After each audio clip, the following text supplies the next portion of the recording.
ఎండిపోయిన ఎండిన చెరువులు, నీళ్లు లేని పరిస్థితులు, కరెంటు వెతలు, రైతాంగం మొత్తం వ్యవసాయ సంక్షోభం, నేతన్నల ఆత్మహత్యలు, ఆ రకంగా చూసినట్టయితే ఒక విపత్కర పరిస్థితిలోనే ఈ రాష్ట్రం మాకు అప్పగించబడింది. స్టార్ట్ అవడమే ఈ రాష్ట్రం నిజానికి జర్నీ ప్రయాణం ప్రారంభమైనప్పుడు మనం గుర్తు చేసుకుంటే విద్యుత్ లోటుతో స్టార్ట్ అయిన రాష్ట్రం, విద్యుత్ కోతలతో సతమతమవుతున్న రాష్ట్రం. మీకు గుర్తుండాలి, 3 రోజులు పవర్ హాలిడేలు ఉండేది హైదరాబాద్లో పరిశ్రమలకి. అట్లాంటి పరిస్థితుల్లో ప్రయాణం ప్రారంభమైంది. ఇంకా అప్పటికే దాని మీద నుంచి మా మీద ఎన్నో ఆరోపణలు, అనుమానాలు. అసలు వీళ్ళకి పరిపాలన చేతనవుతుందా, వీళ్ళు ఆందోళన పదంలో ఉద్యమించిన వాళ్ళు తప్ప, ఉద్యమకారులు తప్ప వీళ్ళకి పరిపాలన అనుభవం ఉందా, are they capable of running a state, what will happen to Hyderabad. ఇక మీకు గుర్తుండాలి, శ్రీకృష్ణ కమిటీ అని ఒక కమిటీ వేశారు. ఆ కమిటీ అయితే చాలా అనుమానాలు లేవనెత్తింది. నక్సల్ రాజ్యం వస్తుందని ఒకసారి, హిందూ ముస్లిం గొడవలు అవుతాయని ఇంకోసారి, ఇట్లా రకరకాల అనుమానాలు, రకరకాల అభిప్రాయాలు వ్యక్తం చేశారు. అట్లాంటి మరి తెలంగాణ, అట్లాంటి అనుమానాల నీళ్ళ మధ్యన ప్రారంభమైన మా ప్రయాణం ఇవాళ చాలా విజయవంతంగా, the reason why I say విజయవంతం, in fact I call my state the most successful startup state of independent India. ఎట్లా, why do you call that, ఏ రకంగా అంటారు మీరు అంటే, మీరు వాళ్ళు చూస్తే తెలంగాణ యొక్క అచీవ్మెంట్స్ భారతదేశంలో ఏ రాష్ట్రంలో కూడా ఇంత ఘనమైన అచీవ్మెంట్స్ లేవు. 75 సంవత్సరాల భారతదేశంలో ఏ రాష్ట్రంలో ఇన్ని అచీవ్మెంట్స్ లేవు. తెలంగాణ ఇవాళ ఇంటింటికి నీళ్ళు ఇచ్చిన మొట్టమొదటి రాష్ట్రం 75 సంవత్సరాల్లో మన రాష్ట్రం. ప్రపంచంలోనే అతిపెద్ద లిఫ్ట్ ఇరిగేషన్ ప్రాజెక్టు కట్టిన మొట్టమొదటి రాష్ట్రం, మొట్టమొదటిగా ఏకైక రాష్ట్రం తెలంగాణ. మూడవది మరి మా తలసరి ఆదాయమే తీసుకుంటే, రాష్ట్ర తలసరి ఆదాయం తీసుకుంటే 1,14,000 రూపాయలు 2014లో. ఈరోజు కంట్రీలోనే హైయెస్ట్ 3,17,000. చాలా మంది అడుగుతారు తెలంగాణ మోడల్ అంటే ఏంటి, how do you define Telangana model. Telangana model is one which is holistic, integrated, inclusive and balanced. సమగ్ర, సమీకృత, సమ్మిళిత, సమతుల్య నమూనా, అభివృద్ధి నమూనా, సంక్షేమ నమూనా తెలంగాణ. ఎట్లా అంటే, in Telangana you would see both development and welfare, fine balance of both. ఒకవైపు శరవేగంగా విద్యుత్ స్థాపిత సామర్థ్యాన్ని, సంస్థల విద్యుత్ కెపాసిటీని, విద్యుత్ ఉత్పత్తి కేంద్రాల కెపాసిటీని 7,700 మెగావాట్ల నుంచి ఇవాళ 18,500 మెగావాట్లకు పెంచినా, వచ్చే సంవత్సరం అది 24,000కు చేరుకోబోతా ఉంది. That's a record in it self. అంత పెద్ద ఎత్తున విద్యుత్ కేంద్రాలను పెట్టి ఒక విద్యుత్ లోటుతో ప్రారంభమైన ప్రయాణం ఇవాళ సర్ప్లస్ స్టేట్గా ఎదిగే స్థాయికి తెలంగాణ చేరింది. ది సేమ్ టైం అదే మాదిరిగా ఒక డెవలప్మెంట్ అంటే ఒక విద్యుత్ రంగంలోనే కాదు, మంచినీళ్ళ విషయం తీసుకోండి, ఒక 37,000 కోట్ల రూపాయలు ఖర్చు పెట్టి ఇంటింటికి నీళ్ళు ఇచ్చిన మొట్టమొదటి రాష్ట్రం, ఇప్పుడే నేను చెప్పినట్టు మిషన్ భగీరథ అనే కార్యక్రమం ద్వారా.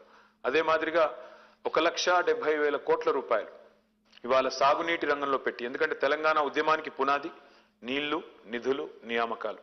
మరి ఆ నీళ్లలో ప్రతి నీటి బొట్టును ఒడిసిపట్టి కృష్ణలో, గోదావరిలో, ఇటు కాళేశ్వరం అయినా, అటు పాలమూరు రంగారెడ్డి ఎత్తిపోతల పథకమైనా, 2 అతిపెద్ద లిఫ్ట్ ఇరిగేషన్ ప్రాజెక్టులని సక్సెస్ఫుల్గా మరి వాటిని ఎన్నో క్లియరెన్స్లు, ఎన్నో ఆటంకాలు, ఎన్నో కోర్టు కేసులు, ఎన్నో రకాల ఇబ్బందులు అవన్నీ కూడా ఎదుర్కొని ఇవాళ సక్సెస్ఫుల్గా వాటిని ఒక కొలికి తీసుకొచ్చాము.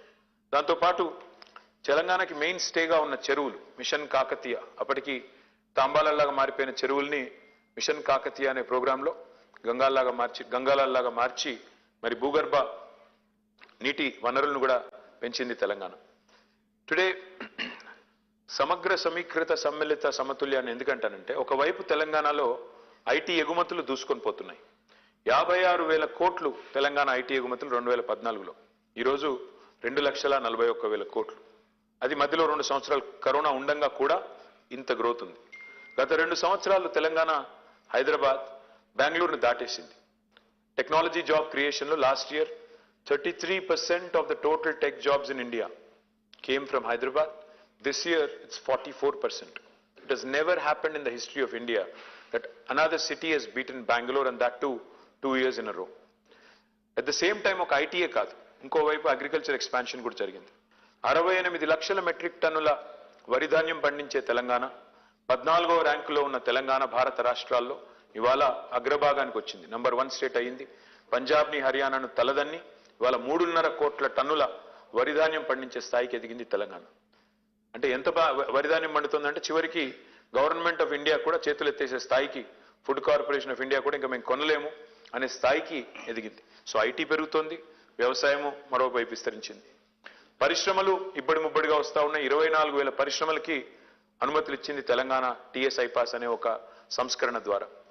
24 లక్షల ప్రత్యక్ష ఉపాధి అవకాశాల కల్పన జరిగింది. ఒకవైపు పరిశ్రమలు పెరుగుతున్నా, పరిశ్రమలు విస్తరిస్తున్నా, మరొక వైపు పర్యావరణ హితంగా జరిగింది. పర్యావరణంలో చూస్తే గ్రీన్ కవర్ తీసుకుంటే Telangana today has rare distinction. మనం highest green cover growth in last 10 years. ఇది నేను చెప్పడం కాదు, ఫారెస్ట్ సర్వే ఆఫ్ ఇండియా చెప్తుంది. 7.7%. A new forest of 5,13,000 acres has been created by this new state, which is again a record. మూడవది తెలంగాణ భూభాగం తీసుకుంటే మనం we are 11th largest geographically. Population పరంగా చూసుకుంటే we are 12th largest in the country. We are only 2.5% of India. We are only 2.5% of India in population. కానీ our contribution to India's GDP is 5%. We are only 2.5% of India in population, but the number of awards we win in Panchayati Awards, National Panchayati Awards లో 30%. అంటే 3% కంటే తక్కువ జనాభా ఉండే తెలంగాణ 30% జాతీయ స్థాయిలో పంచాయతీ అవార్డులు గెలుచుకుంటోంది. అట్ ద సేమ్ టైం ఇటు పల్లె ప్రగతి, ఇంకో పట్టణ ప్రగతి కూడా. పట్టణ ప్రగతిలో భారతదేశంలో ఇవాళ 2వ అత్యధిక అవార్డులు పొందుతోంది తెలంగాణ. స్వచ్ఛ సర్వేక్షణలు 26 అవార్డులు. ఇవాళ మహారాష్ట్ర తర్వాత మనం, కానీ మహారాష్ట్ర మనకంటే గణనీయంగా పెద్ద స్టేట్. ఆ లెక్కను తీసుకుంటే దామాషా ప్రకారం చూస్తే మనమే నెంబర్ 1. ఇంకోవైపు అభివృద్ధి, సంక్షేమం. ఇంకో అరుదైన నమూనా ఈరోజు తెలంగాణలో మీకు కనబడుతుంది. ఒకసారి 25 ఏళ్ళు, మీరందరూ సీనియర్ జర్నలిస్టులు కాబట్టి 25 ఏళ్ళు మన ఉమ్మడి ఆంధ్రప్రదేశ్ కానీ తెలంగాణ కానీ హైదరాబాద్ బేస్డ్ జర్నలిస్టులు కాబట్టి మీరందరూ ఎవరు ఒక ముద్ర, తనదైన ఒక ముద్ర వేయగలిగారు ముఖ్యమంత్రులు గత 25 సంవత్సరాల్లో అంటే నన్ను అడిగితే ముగ్గురు. ఒకటి మొదలు చంద్రబాబు నాయుడు గారు 1999 to 2004. ఆ రోజుల్లో ఐటీ అనండి, ఇంకోటనండి, నేను 25 ఏళ్ళే చెప్తున్నాను కాబట్టి 99 అని చెప్తున్నాను, అది అంతకు ముందు నుంచే ఉన్నారు ఆయన. But 1999 to 2004 Chandrababu. ఆయనకు ఒక pro business, pro IT, pro urban image ఉండేది. 2004 తర్వాత డాక్టర్ వైఎస్ రాజశేఖర రెడ్డి గారు వచ్చిన తర్వాత he had a different image. He cultivated a different image. Pro poor, pro agri, pro rural. తర్వాత మళ్ళీ మధ్యలో వచ్చారు 2-3 ముఖ్యమంత్రులు. కానీ తర్వాత మళ్ళీ గుర్తుపెట్టుకునేది ప్రజలు కేసీఆర్ గారు. గత 9.5 సంవత్సరాలుగా కేసీఆర్ గారిలో స్పెషాలిటీ ఏంటంటే అటు చంద్రబాబు గారిలో ఉండే ఆ 3 లక్షణాలు, pro urban, pro IT, pro business, plus Rajasekhara Reddy గారిలో ఉండే 3 లక్షణాలు, pro poor, pro agriculture, pro rural. ఈ రెండింటి ఫైన్ బ్లెండ్ కనబడుతుంది మీకు కేసీఆర్ గారి government. That's why you see a fine balance. పల్లె ప్రగతి, పట్టణ ప్రగతి, ఐటీ, వ్యవసాయం, ఒకవైపు డెవలప్మెంట్, మరొక వైపు అభివృద్ధి, ఒకవైపు మన పర్యావరణం, మరొక వైపు పరిశ్రమలు. ఈ అరుదైన సమతూకాన్ని సాధించిన రాష్ట్రం తెలంగాణ. మా GSDP, gross state domestic product, రాష్ట్ర స్థూల ఉత్పత్తి ఆదాయం 5,05,000 కోట్లు 2014లో. ఈరోజు 13,27,000 కోట్లు. తలసరి ఆదాయం ఇప్పుడే నేను చెప్పాను. GSDP highest growth in the country, highest per capital in the country.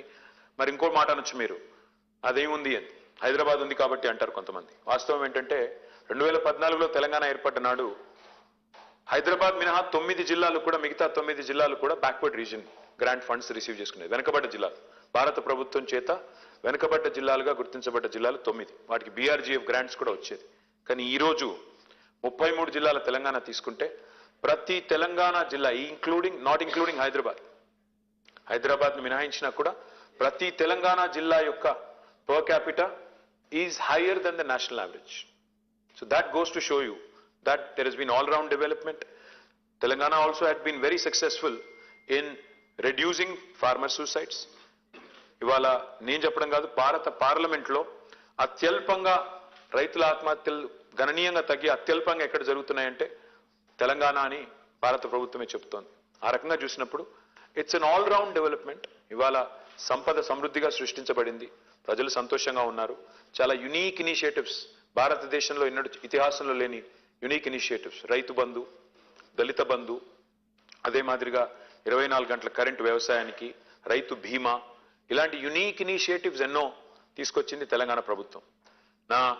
ఎందుకు మాకు ఓటు వేయాలి అంటే నేను చెప్పేది ఒకటే, అభివృద్ధి, సంక్షేమం, ఈ రెండింటి అరుదైన సమతూకాన్ని పాటిస్తూ భారతదేశంలోనే ఈరోజు అగ్రశ్రేణి రాష్ట్రంగా ఎదిగింది తెలంగాణ. కొంతమంది అంటున్నారు మార్పు కోసం మాకు ఓటేయండి అంటున్నారు. నేను వారిని అడిగేది ఒకటే, ఏ మార్పు కోసం? ఏ మార్పు కోసం? 6 నెలలకోసారి మారే ముఖ్యమంత్రి మార్పు కోసమా? లేదా 24 గంటల కరెంటు పోయి 3 గంటల కరెంటు తెచ్చే మార్పు కోసమా? స్కీములు పోయి స్కాములు వచ్చే మార్పు కోసమా?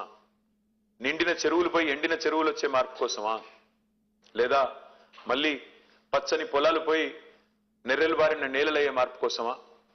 రైతును రాజు చేసిన తెలంగాణ నుంచి మళ్ళొకసారి వ్యవసాయాన్ని దండగా చేసి రైతుల ఆత్మహత్యలకు పురికొల్పే మార్పు కోసమా?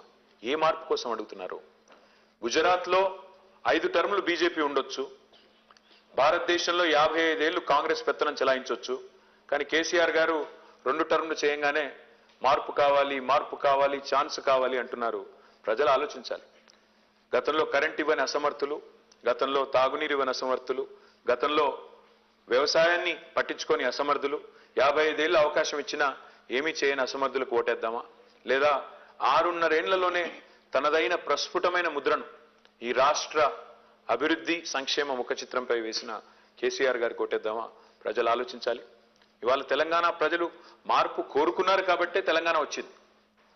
ఇవాళ చెప్తున్న మార్పు ఏదైతే ఉందో 2014లోనే వచ్చింది. ఆ మార్పు వచ్చింది కాబట్టే ఇవాళ తెలంగాణ ప్రజలకి న్యాయం జరుగుతోంది. అందుకే నా విశ్వాసం ఏమంటే ఈ అభివృద్ధి, ఈ సంక్షేమం ఇట్లాగే కొనసాగాలి అంటే ముమ్మాటికి ఈ ప్రభుత్వం కొనసాగాలి. ఈ ప్రగతి ప్రస్థానం ఆగకూడదు. మళ్ళీ గతంలో విఫల ప్రయోగాలను, గతంలో విఫలమైన పార్టీల్ని మళ్ళీ తెచ్చి నెత్తిన పెట్టుకుంటే మళ్ళీ ఒకసారి తెలంగాణ ఇదివరకు ఒక్క తప్పు చేసినందుకే 58 ఏళ్లు క్షోభపడింది తెలంగాణ. 1956లో ఇష్టం లేని పెళ్లి ఒప్పుకున్నందుకే ఆనలోంచి బయటపడడానికి 58 ఏళ్లు పట్టింది. మళ్ళీ తప్పు చేస్తే 50 ఏళ్లు వెనక్కి పోయే ప్రమాదం ఉంది తెలంగాణకి. కాబట్టి ప్రజలు ఆలోచించి జాగ్రత్తగా ఓటేయాలన్న విజ్ఞప్తి.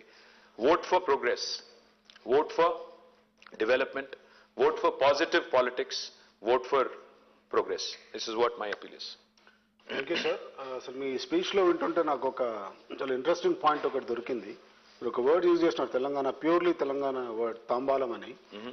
So I think one of the biggest achievements of Telangana struggle agitation was also the revival of Telangana dialect. People started taking pride in it. Telangana భాష మాట్లాడాలని చాలా అంటే సంతోషంగా మాట్లాడడం స్టార్ట్ చేసినారు, చాలా ప్రైడ్తో మాట్లాడడం స్టార్ట్ చేసినారు. I think that was one of the biggest achievements of Telangana agitation as well, which lot of including BRS గానీ కాంగ్రెస్ గానీ మిగతా పార్టీలు they don't take it, they don't talk about it. But I think నాకు ఒక normal Telangana వాడిగా నాకు చాలా నచ్చుతుంది అది. తెలంగాణ భాష, తెలంగాణ సాహిత్యం మీద బాగా ప్రేమ పెరిగింది. సో వీళ్ళు సాహిత్యం అనగానే మనకు బాగా గుర్తొచ్చేది శ్రీనివాస్ గారు, ఆంధ్రజ్యోతి ఎడిటర్ గారు. So will start with you sir. మీరు తెలంగాణ ఇడియం అనేది వాళ్ళ అందరం ఎక్కింది. 10 సంవత్సరాలుగా తెలంగాణ వచ్చిన తర్వాత తెలంగాణ ఉద్యమం కోరుకున్న వాటిలో సెల్ఫ్ రెస్పెక్ట్ అనేది చాలా ముఖ్యమైన విషయం. అయితే కేటీఆర్ గారు మీరు 10 రోజులు ఉంది, ఇంకా 10 రోజులు, వారం రోజులు ఉంది, 6 రోజులు ఉంది. 6 రోజులు ఉంది. నేను రోజు లెక్క పెట్టుకుంటా. I wish you all the best in your efforts. Thank you. అయితే మీరు ఈ క్యాంపెయిన్ ఈ దశలో పోయినసారి కంటే, పోయిన ఎలక్షన్స్ కంటే, అంతకుముందు ఎలక్షన్స్ కంటే ఈసారి మీ ప్రచార పద్ధతి సరళి చాలా భిన్నంగా ఉంది. అంటే మామూలుగా కన్వెన్షనల్ వేలో రోడ్ షోస్ అవన్నీ బహిరంగ సభలు మాట్లాడుతున్నారు. అవి కాక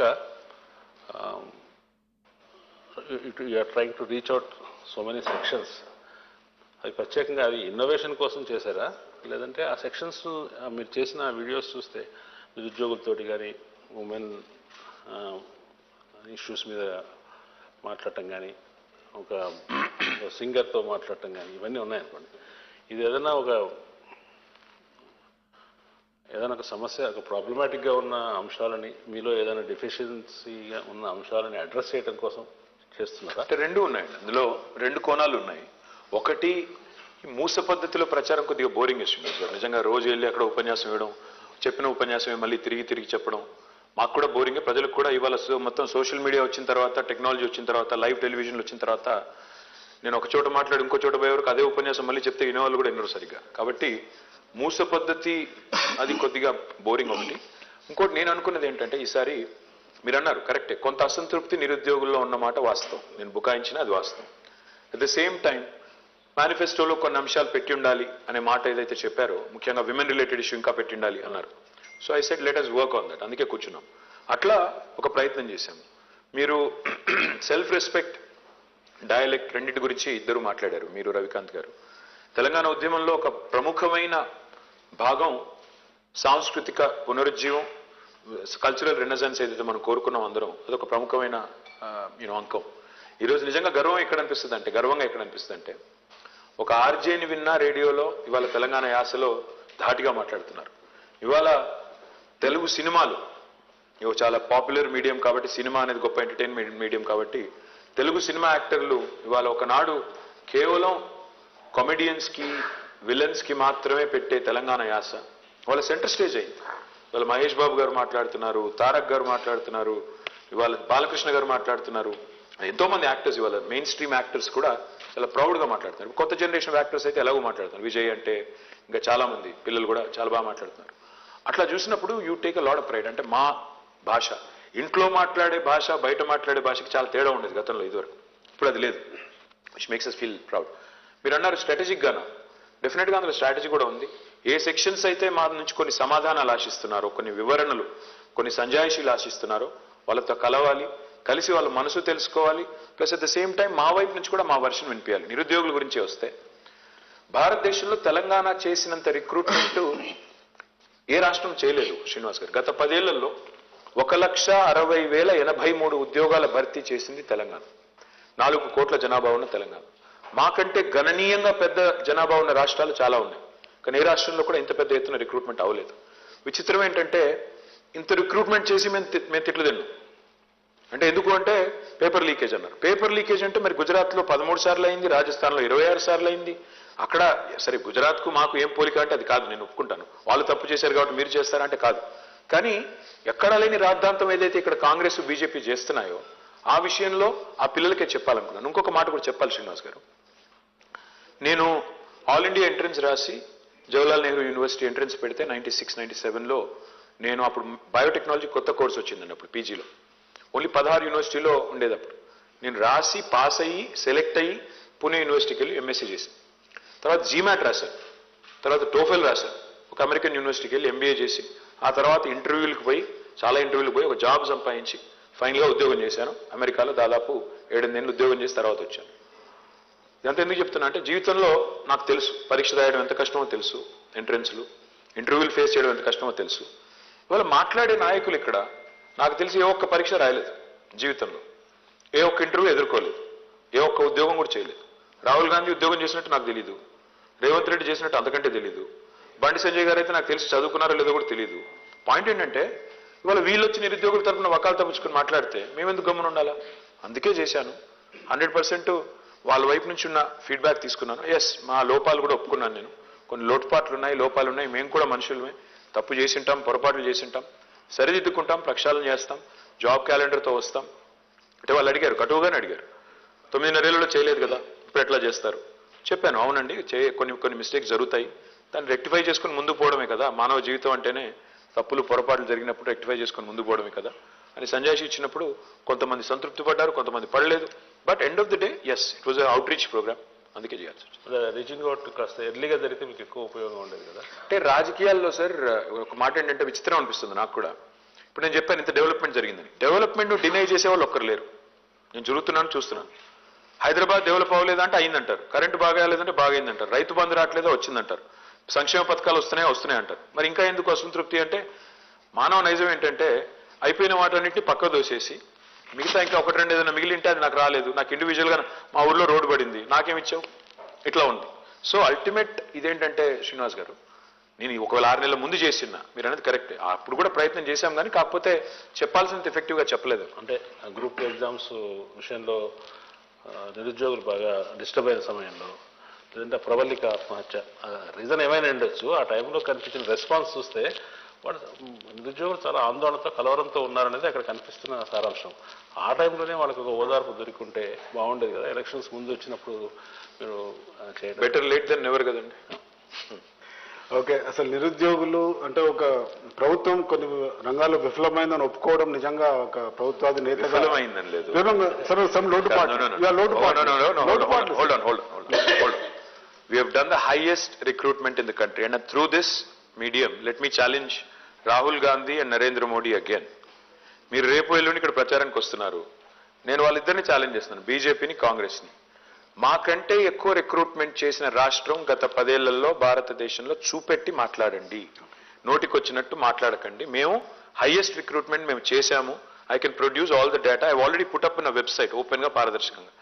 విఫలమైంది ఎక్కడ అంటే టీఎస్పీఎస్సీ ఒక లీకేజ్ జరిగింది. ఆ లీకేజ్ ఎవరు పట్టుకున్నారు? రవికాంత్ గారు, మా ప్రభుత్వమే పట్టుకుంది.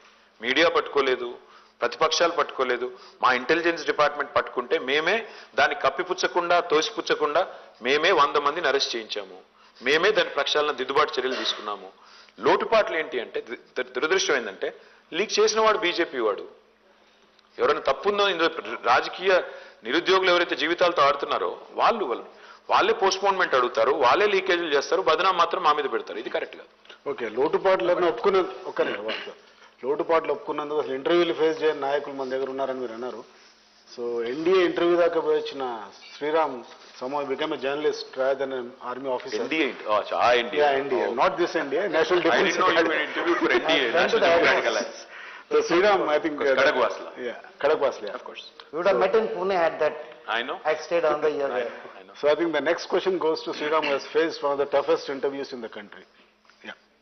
Sriram is a tough interviewer anyway.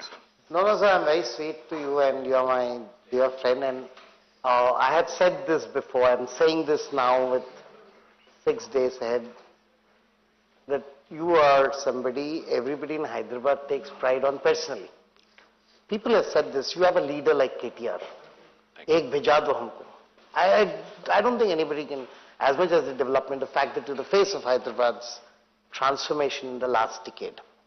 And yes, the rest is all politics. My question to you would be essentially this. If you go on a win in 6 days, the election that will almost be over 6 days from now, what would be the 3 main reasons? And if you lose, I know you'll say it's not a chance, but what would be the 3 things that might have contributed to this kind of a... I'm glad you guessed it right. I'm actually going to say I'm not going to lose, so therefore I'm not going to take that answer, give you that answer. What will contribute to my victory? 3 things. I think people want a stable government and able leadership. And that's what we offer. That's what our leader offers. That's what this government offers. Stability and ability. That is one high, first factor. Second thing is performance, track record. We have a credibility. అంటే మాట చెప్తే నిలబెట్టుకున్నాం. మేము రైతు బంధు చేస్తాము అని చెప్పాము. Despite so many things, we have done it. రైతు రుణమాఫీ అని చెప్పాము. 2 టర్మ్లు చేశాము. ఇప్పుడు సెకండ్ టర్మ్లో దాదాపు 75% అయింది, ఇంకో 25% మిగిలింది. అది కూడా చేశాం. So credibility. And the third and most important thing, if you ask me, the pride that our leader invokes in the people of Telangana. I think that's more important.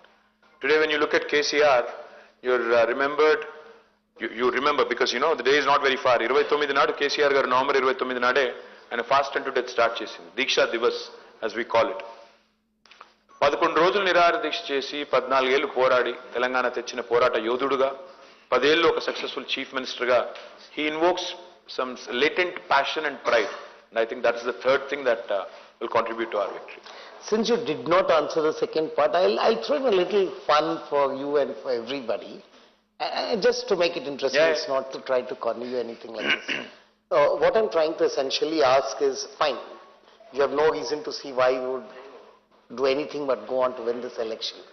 And are you worried when you look back at just one thing, in the entire campaign of BRS, in the last 45 days, there is a kind of paranoia being created that if Congress comes to power, Congress పదవిలోకి వస్తే ఇది పోతుంది, current పోతుంది, etc.